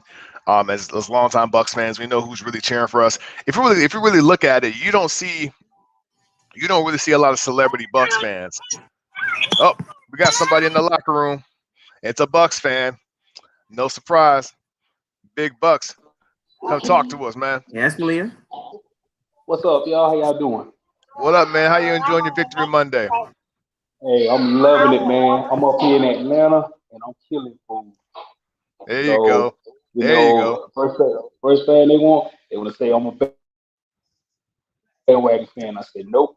Since 1995, the day Warren Sapp was drafted, Derrick Brooks, they traded back and got Derrick Brooks at 28. I became a Bucks fan. It's just this lost decade. For this last 10, 12 years, I call it the lost decade. It feels so good and it felt so right yesterday. I guess what was so crazy was that for the first time in a long time, we were getting calls that were in our favor. And as a Bucks fan, I just wasn't used to that. I was like, hey, we getting every call? And they were the right don't get calls. me wrong. Most of them. Some were kind of ticky tacky, but I was like, it didn't affect the outcome of the game. It felt so good to, yeah. There, I know the one So, on Mike Evans in the end zone with Matthew. That one wasn't catchable. I do believe he got tripped up. I gotta say this about Mike Evans. Big as he is, that one catch he had when he was going headed for the end zone, why he just didn't lower his shoulder? Dude, you 6'5", That's what I said too. 230. Why he just? I said you would have ran him over and got in the end zone. All he had, I ran straight out of bounds. I said, come on, Mike, this is the Super Bowl. That was the difference between us having 35 and 31 right there, in my honest opinion. And that I goal wish he line scored. stop. Yeah, I did too. I really want to end the score. And that goal line, and the funny thing was, all the people that Brady brought in, that's who scored. None of the original Bucks scored. That's what Isaiah and I were talking about earlier today, and I was saying, I was like third quarter, I was like, you know what, man, I want to see a Buccaneer score, like a true Buccaneer. I was like Mike Evans. Rojo almost got one, but he didn't get across the plane. I was hurt when he didn't. I was so mad when Brady shifted. When Brady shifted Villa to the line, I was like, no, let Villa lead him through the hole again. Because when Villa go through that hole, all he got to do is just follow behind him or leap over him. He blow the hole up. But see, but Rojo didn't even jump. That's what I was talking about. Rojo finna jump over the pile. He went straight up, and I was just like, oh my god. And I thought maybe he broke the plane, but only his helmet passed. And I was just like, come on. So I was saying I didn't notice how everybody that scored was a free agent. So I just wish the Buccaneers got there. Wow. But it was. I really wanted that. Have y'all seen the report that they talking about Bruce Arians may step down? I don't know if you heard me. Did you see the report that was surfaced yesterday saying he would step down? I heard something. I heard him say something about that. I heard him say something about that when the Super Bowl started. They say that he may step down for one of them to take over. But you know, the thing is, you can't trust Bruce Arians. And I know I mentioned this earlier this season. You know, he's a politician. You don't know what he's going to say and what he's actually standing behind his words. I mean, would it be great to do that? Absolutely. Promote a black head coach and keep the team together, especially with a young defense that's clicking. Oh, we got a Chiefs fan in here. I know we're talking Big Bus, but we're trying to get a Chiefs fan up in here to say what they got to say about the Super Bowl. Hold up. Oh, I just want to. Whoa. No. Karen, what up?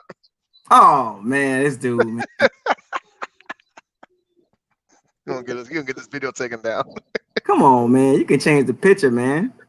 You gotta come. You can't come with a picture like that, man. Don't. Are you trying to say that's how the Chiefs played last night? Hey, you don't got a better picture than that, bruh. Your logo, his logo had the Chiefs. I thought he was gonna have the one with the Chiefs on there. Nah, you gotta change your logo, man. Come on, man. Like, come on. We grown. Come on now, man. We on YouTube Live, man. You can't be doing no stuff like that, man. Oh my god, that was a troll. Come on now, man. Yeah, he's laughing too. That was a setup. Yeah, he set us up. Man. All right. Touche. I'll let you have it. Change the profile picture, man. What you doing, man? We grown men up in here, man. Like we on YouTube, man. You know YouTube ain't gonna play that game. But Big Bucks, keep it up. Keep up with what you're saying, man. Because we see what you got, Karen. So we ain't gonna let you in there until you change up that profile for real. Oh, what was it? Oh, I mean, like I said, I'm late jumping on you guys' live stream, but I gotta say this Todd Bowles that game plan was magnificent. I mean, how I was impressed how when Patrick Mahomes scrambled, everybody still stayed with their man, and that is hard to do as a former defender. Like for their containment and just go towards quarterback, I was very impressed how they stayed deep and they just committed to saying that not gonna beat us deep. and they just didn't allow not one big play. So my hat's off to him for that. And I'm just, like I said, I'm just happy we got the win. We brought it home, made history, and they're probably gonna do it again next year. Yeah, I said it. They probably will repeat. We're not the favorites. We're not the favorites, by the way. We're already not the favorites to do it again next year. We're like third. We're third in the odds to go back to the Super Bowl next year. Like, wait, why are we not number one? Like, it should be number one. Like, because we want. I mean, like, we got. And this is what I was telling you earlier. Like, I don't really follow that because you don't know what's going to happen in the offseason. You don't know who's going to stay on the Packers, who's going to stay on the Chiefs. Because what if Aaron Rodgers says, "Y'all picked another quarterback. I'm going somewhere else." But then what? You gonna ride with Jordan Love? You gonna ride with Jordan Love and say, "Oh yeah, they're still number 2 to make it to the Super Bowl"? Like, wait, what? True.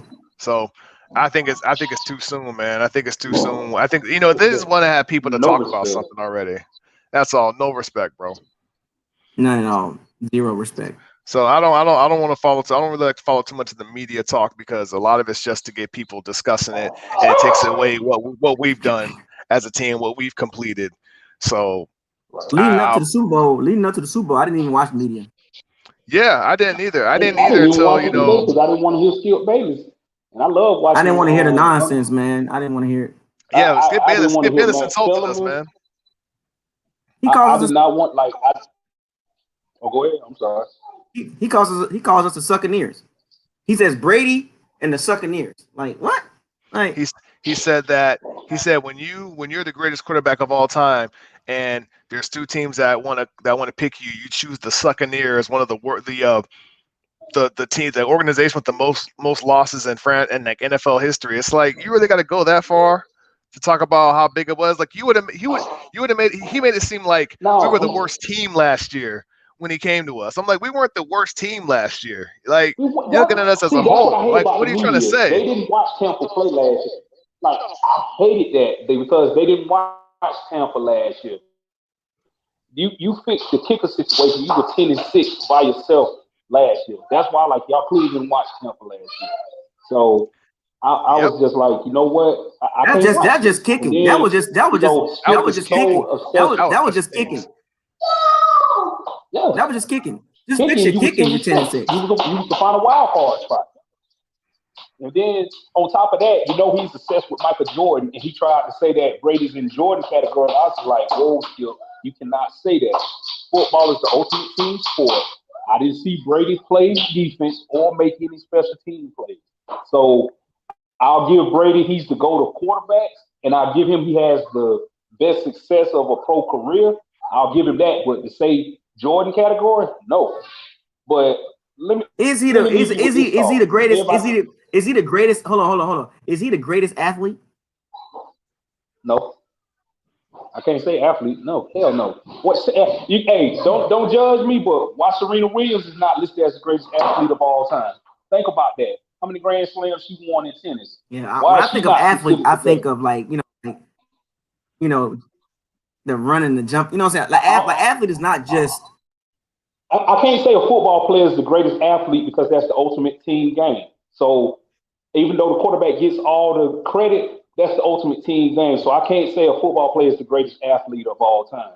I mean, you can say basketball because they're going up and down. They play offense and defense. I can see the argument. Baseball as well too. But there's also soccer. There's also soccer. They put soccer in there as one of those categories because you're doing a lot of nonstop running up football field. That's a lot of nonstop running. Like they look at soccer, they look at basketball, they look at baseball there, and I would consider tennis as well. It's just tennis isn't as tennis. The thing is, tennis isn't as physical as those other sports are. So they don't really look at it like that. But you got people running into all that space. You said the running, the jumping. It's a lot. It's really a lot. Tennis ain't easy to play. You got a lot of hand-eye coordination, a lot of focus. See, the thing about the athlete can translate. The athlete can play, multiple. Can do a lot of things, not just one thing. Athlete can do like a triad, like a or boxing. What is Somebody it? said Floyd. Somebody said Floyd. Guys that do triathlon. Yeah. And what an athlete is to me. An athlete can translate across the board to multiple sports. Like Brady's like one of the greatest football players of all time. Like, you know, like if you had to look at all the football players in the NFL history, I'm not talking about the Super Bowls. That ain't got nothing to do with athletics. That's team, right? We're talking about athlete. We're talking about football player, right? You know what I'm saying? Like Brady's up there, but you got a lot of football players that were great. You know what I'm saying? Like great all-time greats. Barry Sanders. But let me say this though, he's up there, but he has the most success. Yeah, the most successful player. But Otto Graham is actually Otto Graham is the player. You know what I'm saying? But that's a different era, but it still counts. It's still a part of history. You know what I'm saying? But when you look at like players like Lawrence, Reggie White, you know, Ray Lewis, like these are great football players. You know what I'm saying? Like they guys like to me, when you put somebody in the Jordan category, you change football, you change basketball, you change baseball. Like Ken Griffey Jr. changed baseball. You know what I'm saying? Barry Bonds. Exactly. These guys changed the sport. You know what I'm saying? Like Steph Curry, he changed NBA. You know what I'm saying? Like you changed, like did Brady change football? no, I just think I think he just, Brady, he Brady was didn't a like study of the game. Brady. His long like. Because to me, I would say like somebody said, I look. wouldn't even. I mean, Somebody said this right here. Somebody said this. Like, if you say Brady is the greatest athlete, by that logic, John Ross is a better athlete than Brady. Is that we can agree that John Ross is a better athlete than Tom Brady? Athlete. We're talking about athlete. Yeah. We're not talking about Super Bowl. We're not talking about all that. We're talking about athlete. Right. So we're talking about game changing. I'm just saying Brady had. Yeah. I mean, you would say this when they go to the draft. Are they looking for Tom Brady characteristics? Yeah. Like when they go to the combine, like for instance, like every D tackle is measured up against Warren Sapp. You're looking for a player that got Warren Sapp type characteristics, like quick hips, Aaron Donald, quick first step, like Warren Sapp or Aaron Donald or somebody like. Yeah, so somebody made a good point. Like the greatest player, like he's one of the greatest players in NFL history, right? One of the, because remember the thing about football, speed, like think about football. Some kind of characteristics, football, like we saw it in the Super Bowl yesterday, right? We saw it in the Super Bowl. You were breaking up? I couldn't hear you. Everybody contributed to the victory. You know what I'm saying? Like nobody was by themselves with the victory. You know what I'm saying? Like got somebody in the chat. Well, we got somebody in the locker room. Aubrey. Hold on, we're gonna take Big Buck out real second. Hold on, Big Buck. We're gonna remove you for a second. What's going on, man? Welcome to Bucos. What's going on, bro? How y'all fellas doing, man? He got a Fed jersey on. Welcome to the locker room, man. He got the clock number jersey. Okay. Oh yeah, man. I had that thing on the day at work, man. There you go. How y'all Welcome to the locker room, man. What's going on, man? Where you from? Say it again. So where you from? Welcome to the locker room, man. Where you from? Charleston, South Carolina. Oh, South Carolina. Okay, South Carolina in the building. What part? Columbia, Charleston. Okay, you right by the water. Mm-hmm.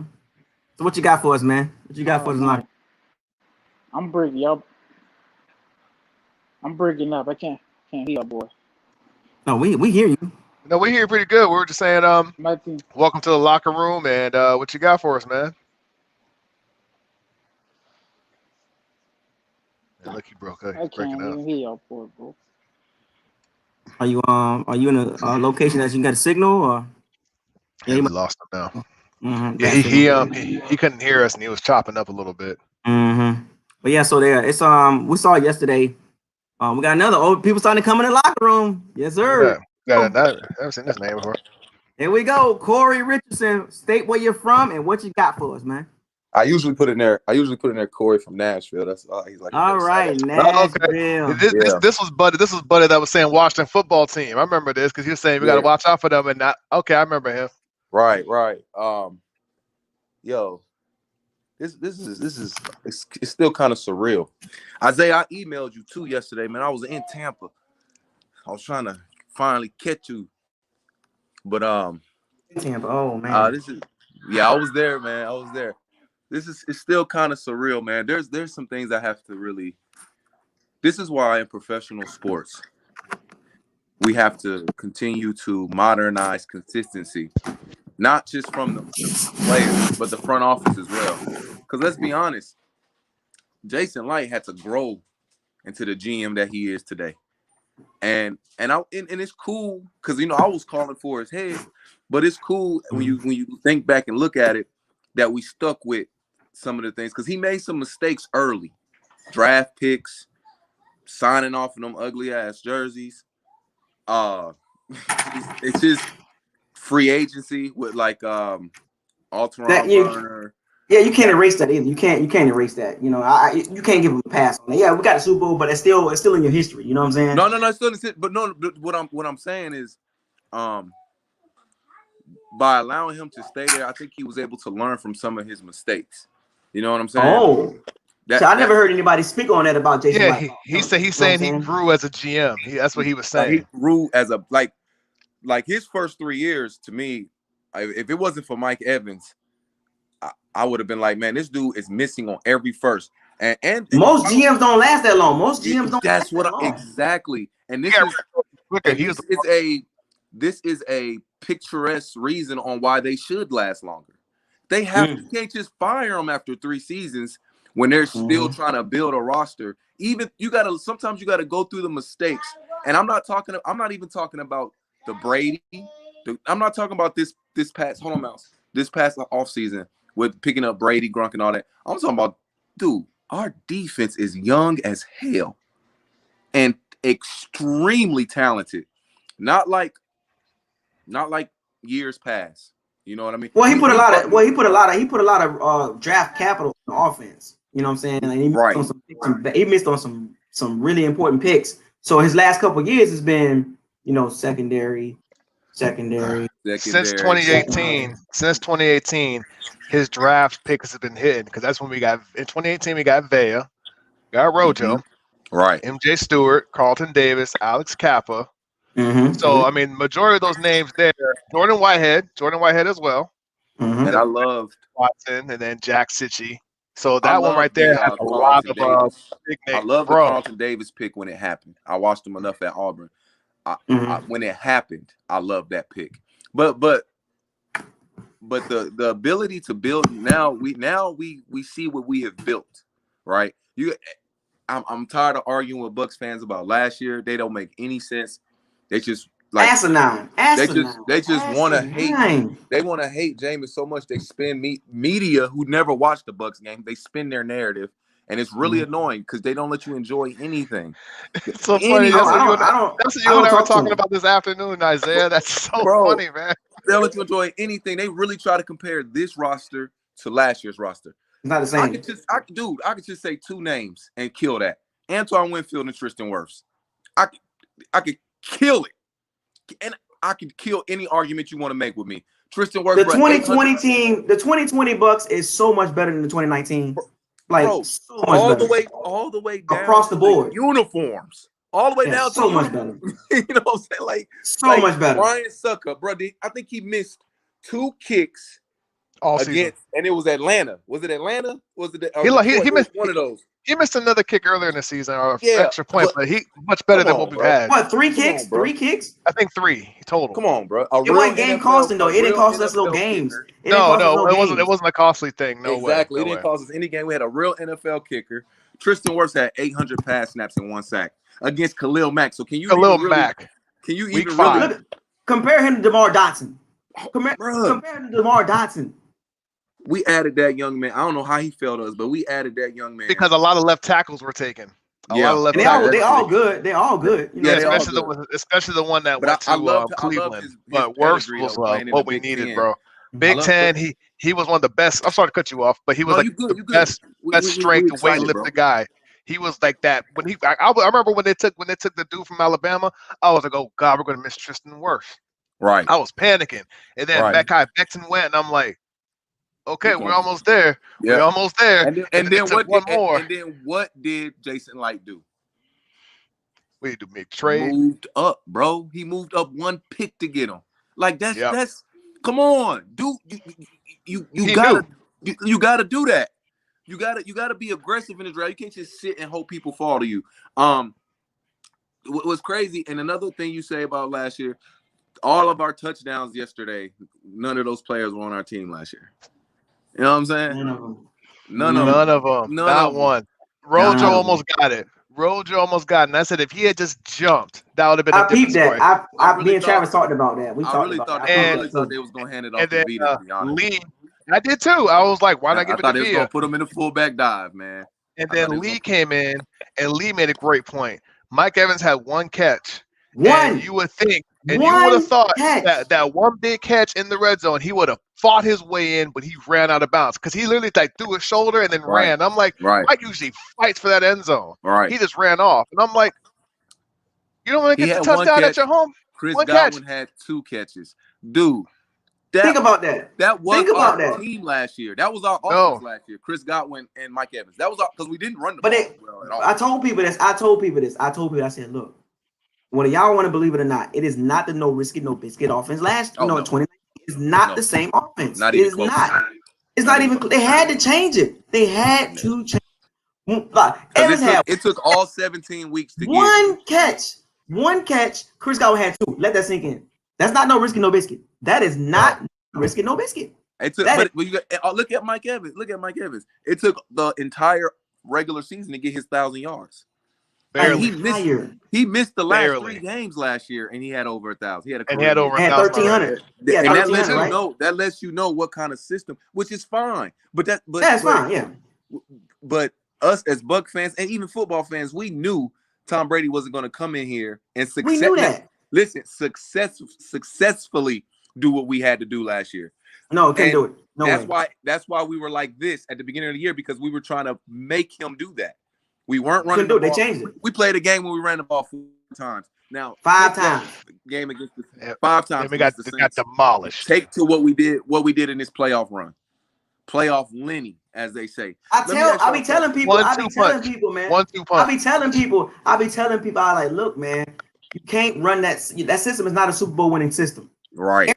Arians had to swallow his pride at middle of the season, he had to swallow his pride and say, all right, we're gonna change it up. We're gonna run the ball more. We're gonna check the ball down more. Right. Like, and people say, oh, it's the same team. No, it's not. Not even close. It's a better team. It's a better team. It's a better team.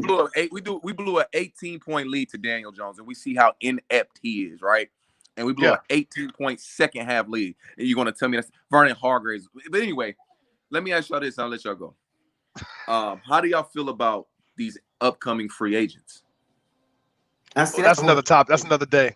That's another day, man. That's gonna be another day, man. Because you know something Isaiah has said, something that Isaiah has said, and you know I followed through with being a partner. It was Super Bowl or bust. We followed that, but something he followed up with that is it's Super Bowl or bust, because if we don't make it, next year's gonna be a lot harder because this team is not gonna be the same. And so that's when we're gonna get into that talk about who stays, who goes. He wants to take a pay cut. I read they take a pay cut to keep. I'm really concerned about really Shaq and Chris. If we can keep them 2, I could. Oh, and Suck Up. I ain't gonna front Suck Up too. But he'll probably go veterans minimum at this point in his career. But Shaq and Chris is really what I'm focused on. Shaq didn't have 18.5 sacks, man, but he had so many pressures. And the first time we played Kansas City, I called in on the Pewter report, the Pewter cast, right after the game. And I wasn't mad or anything. I said, I noticed something that game. We were able to get to Mahomes with 4. And that's why we came back in that game. Because they couldn't, because they're not a dink and dunk team. And we went to that coverage. We played that coverage. And Shaq Bear and JPP dominated the second half of that game. And I saw that come in this game. And after we played the Saints, bros, and I'm gonna go, after we played the Saints, I favored us to win the Super Bowl. That was the team I was worried about. And we beat them. We punched them. And once I saw we can punch that team, get over that hump psychologically, I was like, dude, we're gonna Green Bay don't even match up with us, because Devontae Adams is not the type of receiver that Carlton Davis struggles with.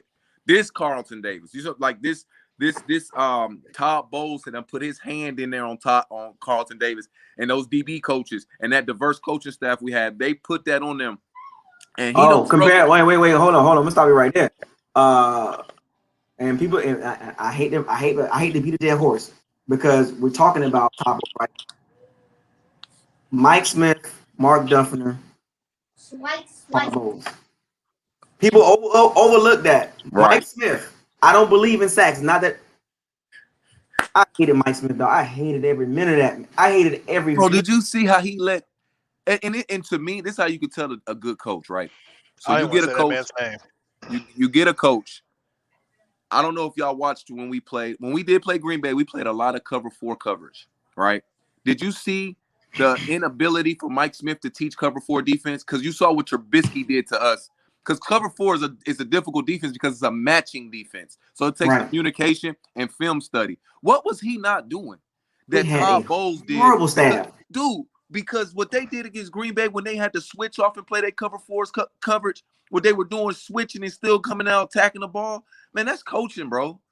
That's you can't even compare, man. I ain't gonna go down that. I ain't finna go down that route because it is so obvious, man. Man. Do more of these though, man. Y'all need to do more of the BucosLocker StreamYard joints, man, for real.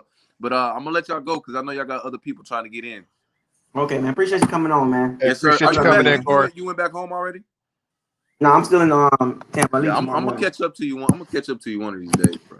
Oh no, I'm not worried. You know where I'm at. It's probably gonna be the Saints game next year, man, because Jameis gonna be starting. So one of them games I'm gonna catch you. I'll holler at y'all though, man. Of course. Yeah, we'll holler, man. Yeah, Ryan W. Ryan Dub. Hey guys, can you hear me? Yes, sir. Absolutely. Where you from? Matter of fact, welcome to the locker room. Where you from and what you got? So I'm actually from Mass, but I've been on here a couple times already. I talked to you before the Packers game was the last time we talked. I think what I wanted to talk about was the best thing the Bucs did during the playoff run was they started to adjust. Like most teams, they're like, we do what we do. Like the Bucs before were, when teams blitz, we are going to get our one-on-one matchups outside, and we're just going to take deep shots every single time. Doesn't matter what you do defensively. We're going to do what we do, and then if it doesn't work, then we're going to lose. And in the playoffs, what they did a lot was I thought they played well to what the other defenses didn't do well. So, like, for example, the Packers, they were not great. They didn't have good cornerback depth. Like, so you saw them attack Kevin King a lot. Like, the very first drive, they attacked him. Like, every single play, Mike Evans went off on him. And then they had got him at the end of the first half with Scotty Miller. And they just kept attacking him the whole game. Even the end of the game, they got that pass interference on Kevin King. And that was their game plan. They said, where's the weakness of the team? And we're actually going to attack what that weakness was. And against the Chiefs, you guys were talking about Mike Evans didn't do anything. Hold on, I want to adjust my camera so you can see me. They didn't attack with Mike Evans or Chris Godwin or AB. They had what did they have, like 4 combined catches, I think? I know Godwin had 2. Mike had 1. I think AB had 5. 5? Whoa. Oh yeah, because he had a couple short catches, yeah. But they used the tight ends. Gronk went off, big game, and they used the running backs. They used Fournette, and they used Jones. And when you looked at the Chiefs' defense, simple game plan. They weren't good against the run. They were terrible against the run, and their linebackers are not great. They don't have good linebackers. Their safeties, they have Sorensen. He's meh. And Matthew, he's good, but he's undersized. So they could attack him with tight ends who are a little bit bigger. And that's what it was. It was very simple. They started taking advantage of the matchups that they weren't taking advantage of earlier. Like against the Saints, you saw they tried to pass too much, and the Saints corners just matched up really well with the Bucs. So it ended up being a freaking blowout. But in the next matchup, they committed to the run. You know, they blocked it up. They schemed it up so that they couldn't get the heavy pressure that they were getting. and they took advantage of, you know, the matchups that were working for them, which was passing to like Fournette in the red zone and stuff like that. I just think that the biggest key to the Bucs winning the Super Bowl was their coaching staff started coming up with game plans to take advantage of what the other defenses didn't do well, which was something I didn't see at the beginning of the season. I thought a lot of the beginning of the season we talked about was just them chucking the ball like they were just trying to go deep too much. They were trying to throw the ball around the yard. Brady's going to throw the ball 45 times. It's just not what he does, right? So in the end, I think they just became a really well-balanced team, and that's what you have to do. The team that adjusts the most and has a lot of talent ends up winning the Super Bowl, and that's what they did. You're absolutely right on that. Great insight. You know, you did pump out a lot of key points about the season, and definitely at the end, something that I was saying, but in our first matchup was they don't have a great run defense, so why are we not doing that? But I believe we had to play catch up since we fell behind. This game, we were able to stay with them and be in control. And when we started running the ball, we were getting those big chunk plays and getting yardage, and that allowed us to set up that play action. And something I've noticed over the postseason is when Brady gets sacked once, that's the last time he's sacked, and then they play lights out. So he got that one sack by Chris Jones, but after that, or Frank Clark. They got him in the but after that, they made the best blocking adjustments to keep him off of them. You know, Tristan Wirfs didn't give up. Donnie 76 has definitely stepped up. Marpet, Jensen was definitely triggering a lot of those guys. We got in their heads, so it wasn't just a beating up the field. We got in their heads mentally. They got frustrated. That's why they were throwing punches. That's why Matthew got upset. It was a mental beating as well. They've never played behind that way. And so they didn't know what to do. I always knew the defense wasn't that great, but it's just nobody ever saw that because they were always ahead. And our offensive line has definitely stepped up because they were probably the biggest question mark on offense. And then secondary, I'll admit that I was like, I don't know about our secondary. That's our weakness, but they stepped up in the playoffs to be who they are today. So I would love to keep what we can. And we definitely showed with the right coaching and right adjustments, this team can be one to repeat depending on who we keep and who we let go, and then coaching staff, of course. But, you know, free agency will be another topic to talk about, another video. You know, this is going to be more so on, you know, for being appreciative and happy about this win and getting our second Super Bowl for the franchise, man. And Ryan, appreciate you jumping in. You got anything else you want to say before you jump off? Yeah, you talked about the secondary, the defensive adjustments. That was huge too, because I mean, even with the pressure, like Mahomes was scrambling around the pocket like he always does, and he just has the ability to throw the ball from anywhere, and he can put it right on the money. And if the coverage isn't there, just because the pressure's there doesn't mean like he still can't make that throw. Like if someone was open, he would have hit him, like for sure. But that just goes to show how well the coverage was too, because it was just all around just a great game plan for the defense. Also something they did really well. They didn't get aggressive because everyone was talking about Bowles loves to blitz. He blitzes all the time. That's all he does. It's what he's known for. And what did he do? He didn't blitz. He sent for the whole game. He stuck with it. Early on, he sent a couple blitzes, and I mean, it worked. Like they got him a little frazzled in the beginning, and Mahomes was missing a couple guys early, but the defensive game plan was perfect. They played off. They played I think they played a lot of cover two. They had a lot of two safeties deep. Didn't let the deep ball go. That was the big things they need to do. They couldn't send pressure, and they did the same thing with Rodgers. They didn't blitz. They just said we're gonna play our coverage and we're gonna rush four, and our guys are just better than yours, and that's what it came down to. They demolished the two best QBs in the NFL. In closing, Ryan, we got somebody behind. Ryan, I'm gonna close this out on you, man. I got somebody behind you, Byron. We got somebody behind you looking to come into the locker room. But Ryan, you gave us some great insight, man, on what the Bucs did in the Super Bowl, man, and what they did in past season, man. So we appreciate you coming to the locker room and giving us some good knowledge, man. We always appreciate these type of people coming in and breaking it down. So shouts out to you, Ryan, for giving us some good insight, man. All right. Have a good one, guys. Yeah, much appreciation. Super Bowl. Super Bowl, buddy. Hey, before we man. bring him by, I gotta give this guy a proper introduction because All right, buddy. he's been down. He's been down. What we're about to bring in is a guy that's been down since the Facebook ages, the Facebook vids. He's been chiming in since then. He's on the West Coast out in Seattle. He is the undisputed WWE champion, swinging back beers and slamming T-shirts. When Tom Brady came to Tampa, he called us to go to the Super Bowl and win. He is my boy out of Lake County. My dog, Byron Moore. What is happening? Isaiah Trav. What up? Hey, we Super Bowl champs, baby. Bruh. Super Bowl champs. Bruh. Yo, my voice is a little hoarse, man, because I flew out to the game. I was out in Tampa. I was out last night in the streets probably from 11 o'clock till 4 this morning, and then my plane left at 7 this morning. And I still ain't slept yet, bro. And I'm literally in the house now watching the game on TV. I just want to say, first off, man, you two have been doing this right for a very long time, and I fully support you brothers to the max. Even when you guys were, Trav, when you kind of were like, you had the baby and you had your son and stuff, you kind of took a little hiatus.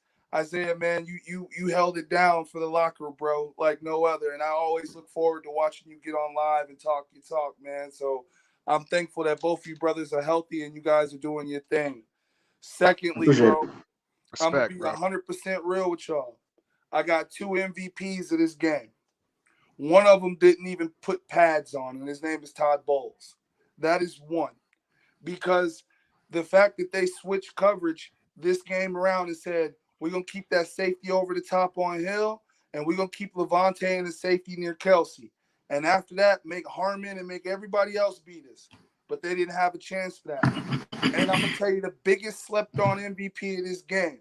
And mark my words when you go back and watch this game. Watch number 50 in the middle of that goddamn – bro, Vita Say Vea, no more. Say no more. listen, when he went down, we noticed such a big difference in the push of that D-line because McClendon came over from the Jets. Nochis was in the middle. We even moved Sue to nose tackle from time to time and had, Shaq on the edge or JPP on the edge. But when you got a dude that's 6'2" and is 300 pounds, and I live up here in Seattle, so he went to UW, so we got to see him every Saturday. And I knew when Jason Light was scouting that year, it was between him and Derwin James. And I kept telling my boy, Gerald McCoy is about to be gone, and they're going to need to replace McCoy. And this dude is a problem because up here, when he was playing in college, it was 3 people trying to block him at one time. And I knew if we got him, it was going to be a problem. And notice when he came back, bro, like even for the Green Bay game, like he had Aaron Rodgers flustered. Like the way he just pushed that pile, bro. And another thing, guys, is I'm going to tell all the fans and including y'all, man, don't let these people hype you with this whole the refs gave us this game shit. Because I keep seeing that all over the place, that the refs were the reason why we won. And even Pat Mahomes' mom was throwing stuff out, talking about, they gave it to us. Like, the refs ain't have shit to do with Pat Mahomes running for dear life all game. And at the end of the day, yeah, we got some hard choices to make this offseason, but Mike said he going to take a pay cut. I can see Ryan Jensen probably taking a pay cut, do some stuff to keep these guys together. But I think if we lose anybody, we're going to lose Antonio Brown. That's who I think we lose. Yeah, I can see. I know Brown is somebody that said they may bring back. I know the common name is Godwin. Another one is Shaq, but that's gonna be another topic of conversation, my man, because that's something that we have to look forward to as we get closer to March, where free agency begins. But in regards to the fouls, man, most of those fouls were blatant fouls. Their defense. Something I pointed out earlier is that their defense never had to play from behind. So they got frustrated. They were used to getting pressure on quarterbacks, but our offensive line stood their ground. There was only 1 sack given up, but other than that, they couldn't get to Brady. They were getting pissed off, and Jensen was starting them up, and they'd retaliate. You all know, second man gets caught. Matthew got hot. And I mean, Brady should have been flagged too, but he didn't when he went after Matthew. I will say that a couple of those flags, like that one pass interference on Matthew with Mike Evans in the end zone. I'm like, okay, that wasn't catchable, but Right. bang bang kind of play. Mike could have It's gotten what there it if he is. wasn't touched. It is what it is, man. Let me It's ask y'all just both this, and what up? this kind of stood out to me too. The right guard position. I feel like we didn't skip a beat when Kappa went down. Because when old boy, what's his name? Stinny. Yeah, Stinny came in. I mean, he's making like $800K, and he's holding it down better than damn near Kappa was holding it down. So I feel like, you know what I'm saying? Like with Kappa coming back, Kappa might be on that bench, bro. Because this dude picked it up like we didn't miss a beat, bro. Yeah. Dominating next to whatchamacallit. So with Worse, I mean, man, listen, y'all. We are in a position now for the next 3 to 4, maybe 5 seasons where either the NFC South is about, you say 3, Isaiah? Yeah, I see that. The NFC South is our division, but now it's one of those things. It's like we just have to play consistent ball, and I feel like we can run this thing back, man, because I'm telling you, bro, that performance last night, I think we all as Bucs fans wanted to win, but if you would have asked me if we would have did that, I would have said no. 35-28 is what I had it. And then that happened. I was like, man. But look, man, I love y'all boys. My throat's real hoarse, so I'm gonna get off here, man. I'm back in Seattle today, Trav. Man, I missed your call when I was out there, brother, man, when I was in Orlando. But I love y'all too, man. I'm proud of y'all both for the hard work y'all do. I'll continue to stay loyal and follow. And God bless both of y'all. Y'all stay safe, all right? Much love, Byron, man. I'm glad y'all came out and stay safe too, man. Hey, always. And keep representing. Hey, it don't stop, baby. It don't stop. My dog. And we got somebody else that looks like they're calling them. We got T-Cow91. He just jumped out. You know who that is? All right. So let me put the link back in because it looks like we're still getting people jumping in here. It's from different fan bases. Let me shout out a few people really quick. So Buccaneer Sports Guy, shout out Isaiah, and you shout him, what's going on, Buck Sports Guy? Andrew, the Bucs draft old lineman this year to replace Alex. I mean, we'll see.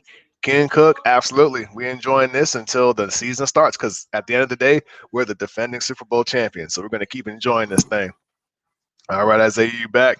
I did put the link back in there. You know who this T-Cow person is? Because this internet, man. This internet's so horrible. Who is this T-Cow guy or this person? I can't even. He was in here and then he dropped out and then you dropped out. I'm trying to catch up. Somebody said Alex Kappa got to go. Sorry, injury prone and can't hold up against big and strong D linemen. Okay. I mean, Stan Stinnie did hold his ground, so we'll see. It's all competition at the end of the day. So we'll see. But the link's in the chat, everybody. If y'all want to jump in, we're going on 3 hours of this live stream, and it's 9 p.m. Eastern Standard Time. So I know it's getting late. Somebody said Brady should retire, go out on top, the tippy top. If he wants to keep winning, then who's to tell him to quit? I don't blame it though. I mean, I don't know where that one person was. We did have somebody jump in and jump right out before I brought them in. But Isaiah, you said that you think within the 3 years, we got to ride this out. You did when Byron mentioned that. Mm-hmm. I mean, the Bucs got to continue. The thing about it, the Bucs have a baseline they can build on through the draft. It's like the last 3 years, they got to. Now the Bucs just got to draft good. Just got to draft good. That's all they got to do. Oh yeah. Just draft for depth, talent, draft, depth, that O-line. Just keep drafting like that. You know what I'm saying? And we'll. But as far as with this core right here, a good solid 3 years. Okay, I can definitely agree with that. That's especially with what's happening. They draft good, man. We'll be able to replace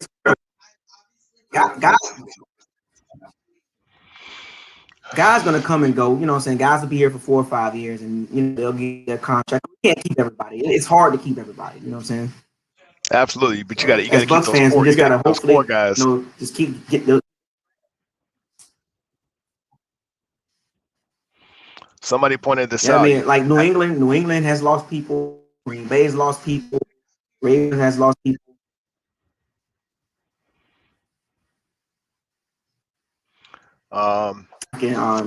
Going this internet sucks in this hotel. It does. Oh man, I'm sorry about that. So Dub said, I'd almost say draft a quarterback this year. Do you think it's time that we need to draft one sometime in this draft? Just sit there and study Brady, because you know Gabbard ain't going to be the future.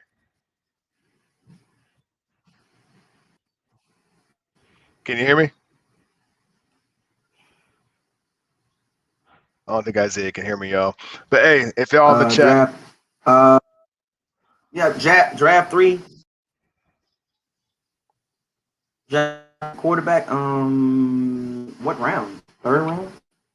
I think it depends on which quarterback. But you know they're going to sit. Maybe fourth round. I don't know.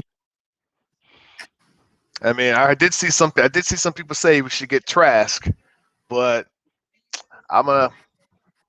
I want to chime in on that just yet. I did see. Okay, T Cal 91 did come back.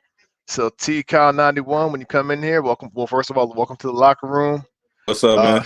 State your name, where you're from, where you staying at, what's going on. You hear me? I hear you loud and clear, bro. How you doing? This Calvin. Yeah, I'm over here in Killeen, Texas. Killeen, Texas. Killeen. Okay. Yeah. Okay. Stationed in Fort Hood.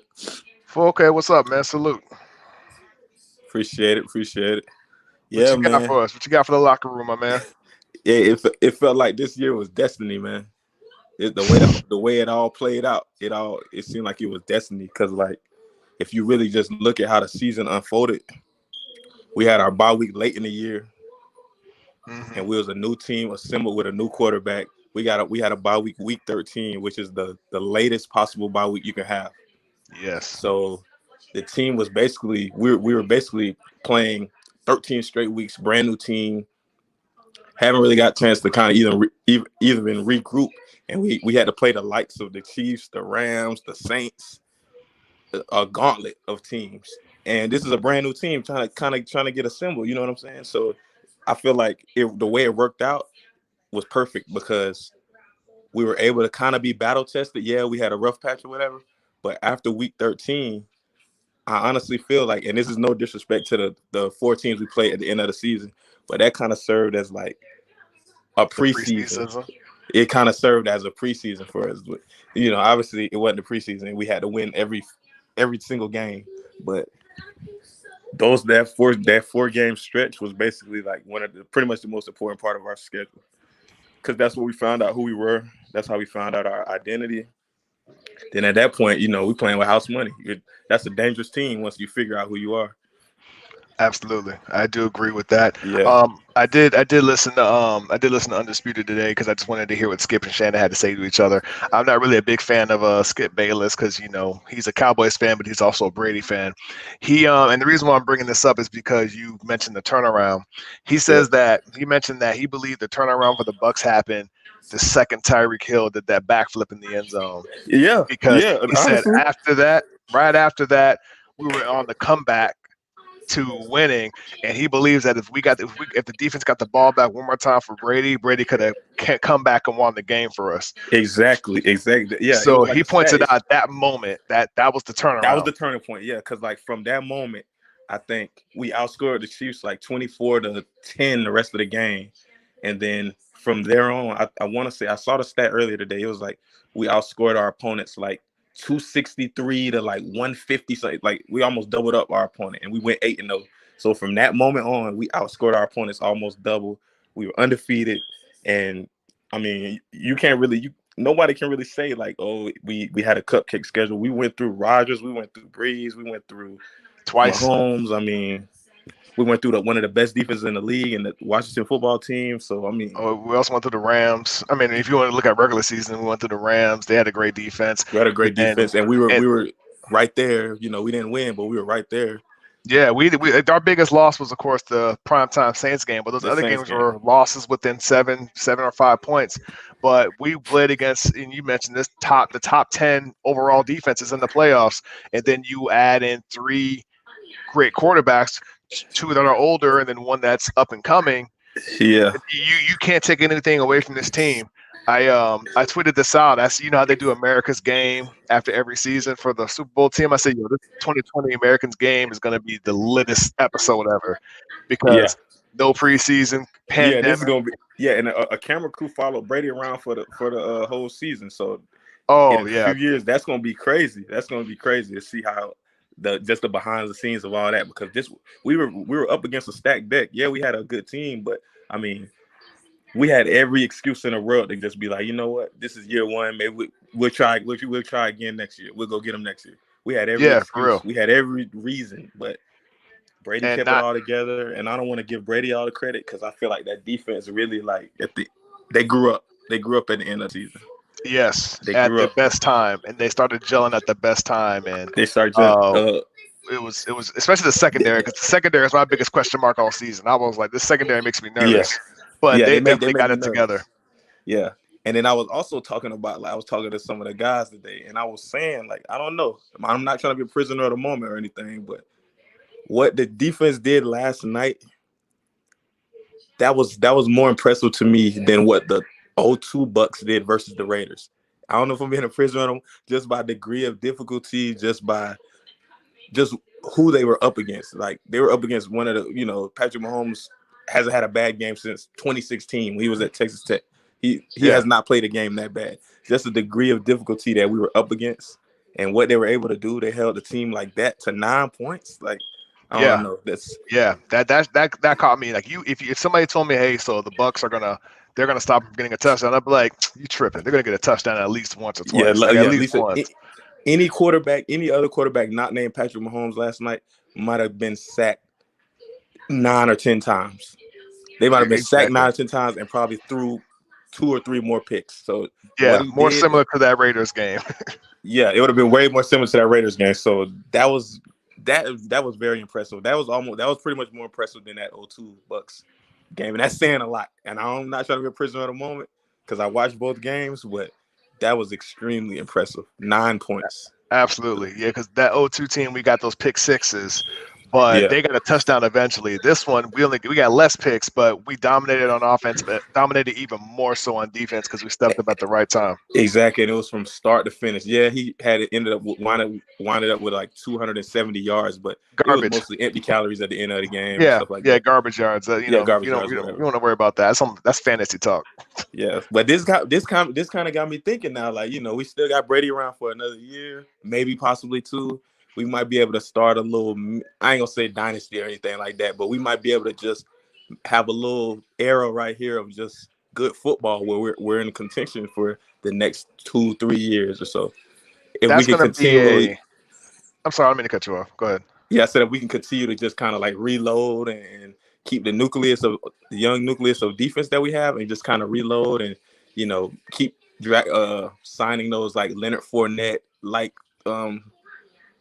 guys in the free agency, we might be able to do this a couple more times. Who knows?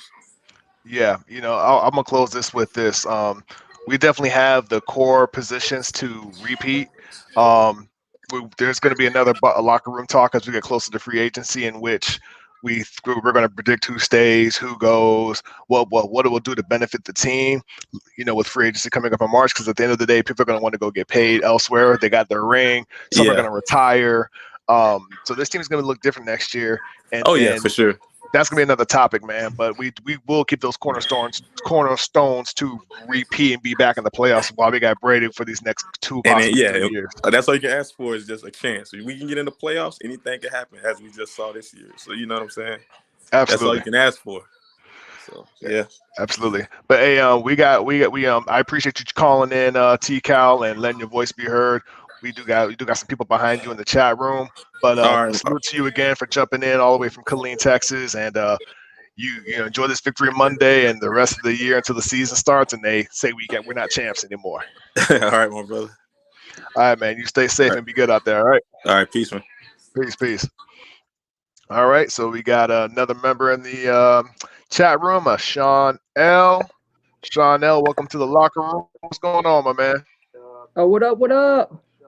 What's going on, boss? How you doing today? Celebrating this Victory Monday, man. You already know. How you doing? Yes, sir. Hey, man, you guys put out awesome content, man. I appreciate it. Thank you. Where you located at? I'm from North Carolina, man. Right near Fayetteville, if North- you know where that is. Yeah, I know where Fayetteville is. Yeah. That's Yeah. I mean, I know that's J. Cole's area, so I know about Fayetteville. Vietnam, as you call it. That's right. It is. That's right. All right. So what were your thoughts about last night? Well, actually, man, I'm a big Giants fan, and I kind of started becoming a Brady fan around like 2013, 2014, and I really just wanted to come in and give you guys some of the similarities between this Bucs team and the 07 Giants team.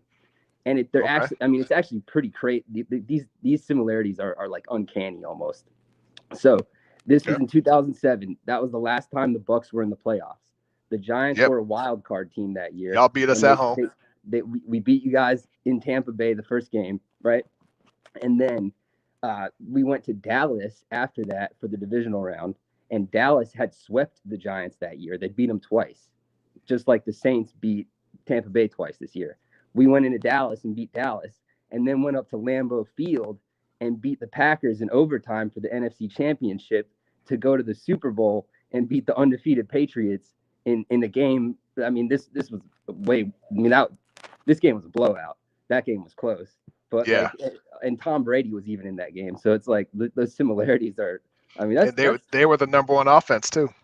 Yeah, that's right. They were the number one offense. Come in and say that, and man, I was pulling for the Bucs hard, man. You guys had a fucking awesome team this year. Oh, sorry.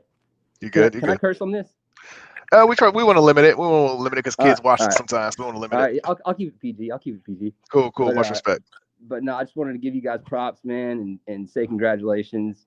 You guys have had an awesome channel. Love the content. Keep it up, man. Appreciate it, Sean. I know you calling it from the northern rivalry of the New York Giants, but we appreciate you coming in, showing us love, and you mentioned those similarities. Yeah, you're right. That was something that was mentioned too when we were going through, because they were like, hey, they compared us to the Giants team. Like, hey, they counted them out. They went against the Dallas in Dallas. Oh, yeah. They just got swept, beat them, and then went to Lambeau in the cold because they were saying, oh, well, the Saints swept the Bucs. They're not going to do it again. They're going to go to Lambeau. They're not ready for the cold. They're a Florida team. They doubted us out too. So very similar. And I heard them say this on NFL Prime, but they just said that the similarities were that the Bucs won 3 road playoff games like the Giants, and then played the number 1 offense in the Super Bowl. And I'm like, why are they leaving out all these other details? Like those other details are like they're so uncanny. So because they focused on Brady. When Brady got to Tampa, the whole media narrative changed on Tampa. It went from Winston to Brady and then Gronk. Even today, they'll advertise Brady and Gronk stuff, but nothing is mentioned about that dominant defense that stopped Mahomes, that had his worst game since 2016 in college, from getting in the end zone once.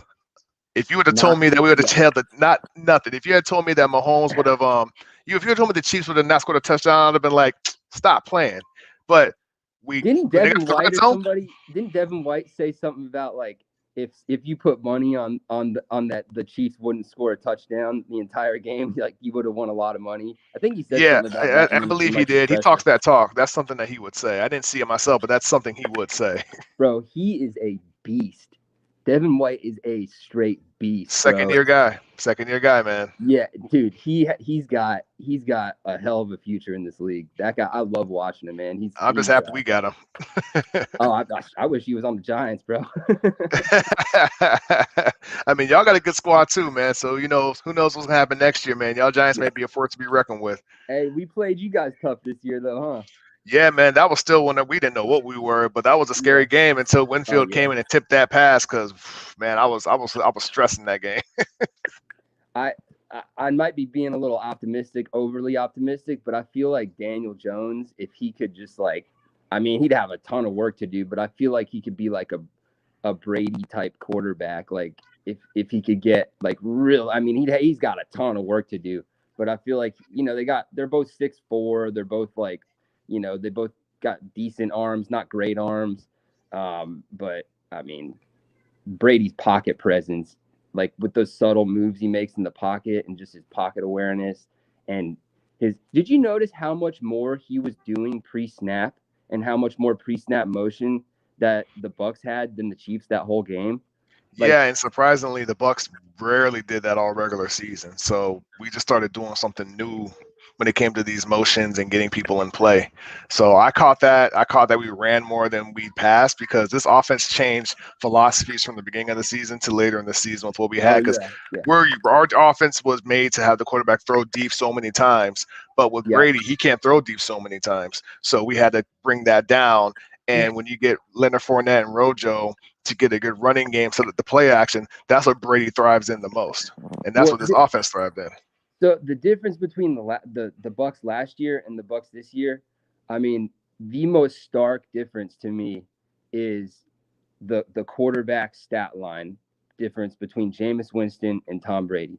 Jameis Winston had what do you have 5,200 yards last season? 5,200 passing yards or something? He did go over 5,000. That He did go yeah, over I mean, 5,000. there's only there's only 7 other quarterbacks that have ever done that in NFL history, passed for over 5,000 passing yards, and Jameis Winston was one of them. But he had 30 interceptions with his 30 touchdowns, right? Yeah, So he's a gunslinger. what that tells me is that the way they were getting those passing yards was by taking a lot of risk, right? So high risk, high reward, but the more risk you take, the more prone you are to turning the ball over, which is why he had 30 turnovers. So, and that's what Arians' offense is. It's no risk and no biscuit. yeah, And if you exactly, look at Carson Palmer's first year in that offense, Jameis is. I can't say Jameis because he never got to prove it his second year. But if you look at Yeah. Big Ben, Andrew Luck, mainly Carson Palmer, their first year and second year are night and day in stats, especially with turnovers, because they know the playbook at that point. So Jameis never got to prove that point. So I will close this out with this.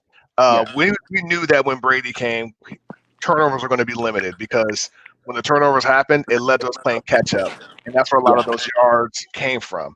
So if you look at Mike Evans, who had 1,300 yards, and he was hurt by week 13 for the rest of the season, he got over 1,000 yards the last regular season game. So that just tells you how much the passing was limited. Oh yeah, I mean Brady's not that quarterback where you're gonna have Pro Bowl receivers because he spreads the ball out so much. Yep. I mean he's sure. like, if he's a master at one thing, I would say it's being the best at taking the lowest risk play, like the highest, the play with the highest potential of success, just by basically taking what the defense gives them.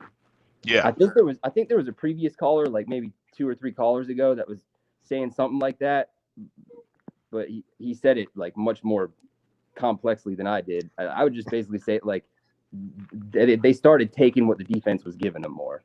Mm-hmm. Yeah. Okay. I forget who that was, but that was said tonight. Yeah. Anyways, man, appreciate it. Congrats. You guys are awesome. Appreciate it, Sean. The channel, and if the Giants suck like they did last year, I'll be pulling for the Bucks again. Right? Appreciate it, man. Thank you for chiming in. Have a good night and stay safe. All right, you too, man. Later. All right, later. All right, y'all. Over the 3-hour mark still, and it's 9:16 on the east side. If anybody still wants to jump in and chat, whether you're a Bucks fan, we know we just had a Giants fan come in here and pay some respects and say some things. If you're a fan elsewhere that you're tuning in, jump on in and say what you got to say, man. I know Isaiah is still up right now. His internet connection is not the best right now, but it's going to be – I'll be calling it soon on my end. I don't know about Isaiah. But I'll say this again. I'll say this over and over. Enjoy this feeling, y'all. Bucks fans, enjoy this win. Enjoy this high. Enjoy this because nobody can take it from us. Okay, Isaiah's chucking up the deuce, so it looks like he's calling it a night as well. So, Bucks fans, thank y'all for coming into this locker room talk. Much love. If you're all fans elsewhere, thank you for chiming in. The next locker room talk is most likely going to be about free agency. But until then, enjoy being the champs. I'm going to have my Super Bowl gear on next time. And throw the deuces up to anybody that has something to say. And make sure you smirk about it. Isaiah, you got anything before you leave? Oh, you know look, here it is. Y'all know, look, I've been waiting all season long to do this. You're right. Shouts out to all the bands, to all the pirates supporting this channel for 4 years. We are in year 5 now. It's going to get better and better every season. We waited 4 years for this moment to say this, and we've been saying it, and I've been saying it all off season long. Somebody said it right before you did, so I'm gonna put it in one more time. I've been saying it. You know what I'm saying? So subscribe, like, comment, share on all the videos, and make sure you hit the notification bell icon to notify all new videos posted to this channel. And if you want to donate to the channel, please feel free to donate. All donations are welcome, big or small. With that being said, I want y'all to keep firing those cannons. I want y'all to keep sieging the day. I want y'all to keep raising the flag. And we risk to get the biscuit. I told y'all, hashtag no excuses, no excuses. It all worked out. Hashtag I'm still not chilling. I'm going to keep they neck. Hashtag Super Bowl 55. Hashtag Super Bowl 2-time Super Bowl champion. Hashtag Tampa Bay Bucks. CH, Tampa Bay. Also, hashtag, last but not least, Super Bowl or you ain't gotta say that no more. You ain't gotta say that no more. I ain't gotta say that no more. We ain't gotta say that. I gotta say it's Super Bowl. Super Bowl. Super Bowl win. Super Bowl victory. That's how we ended it. That's how we ended it. Super Bowl victory. I know it stings a little bit. It feels different, don't it? I know. BucosLocker out. Good night.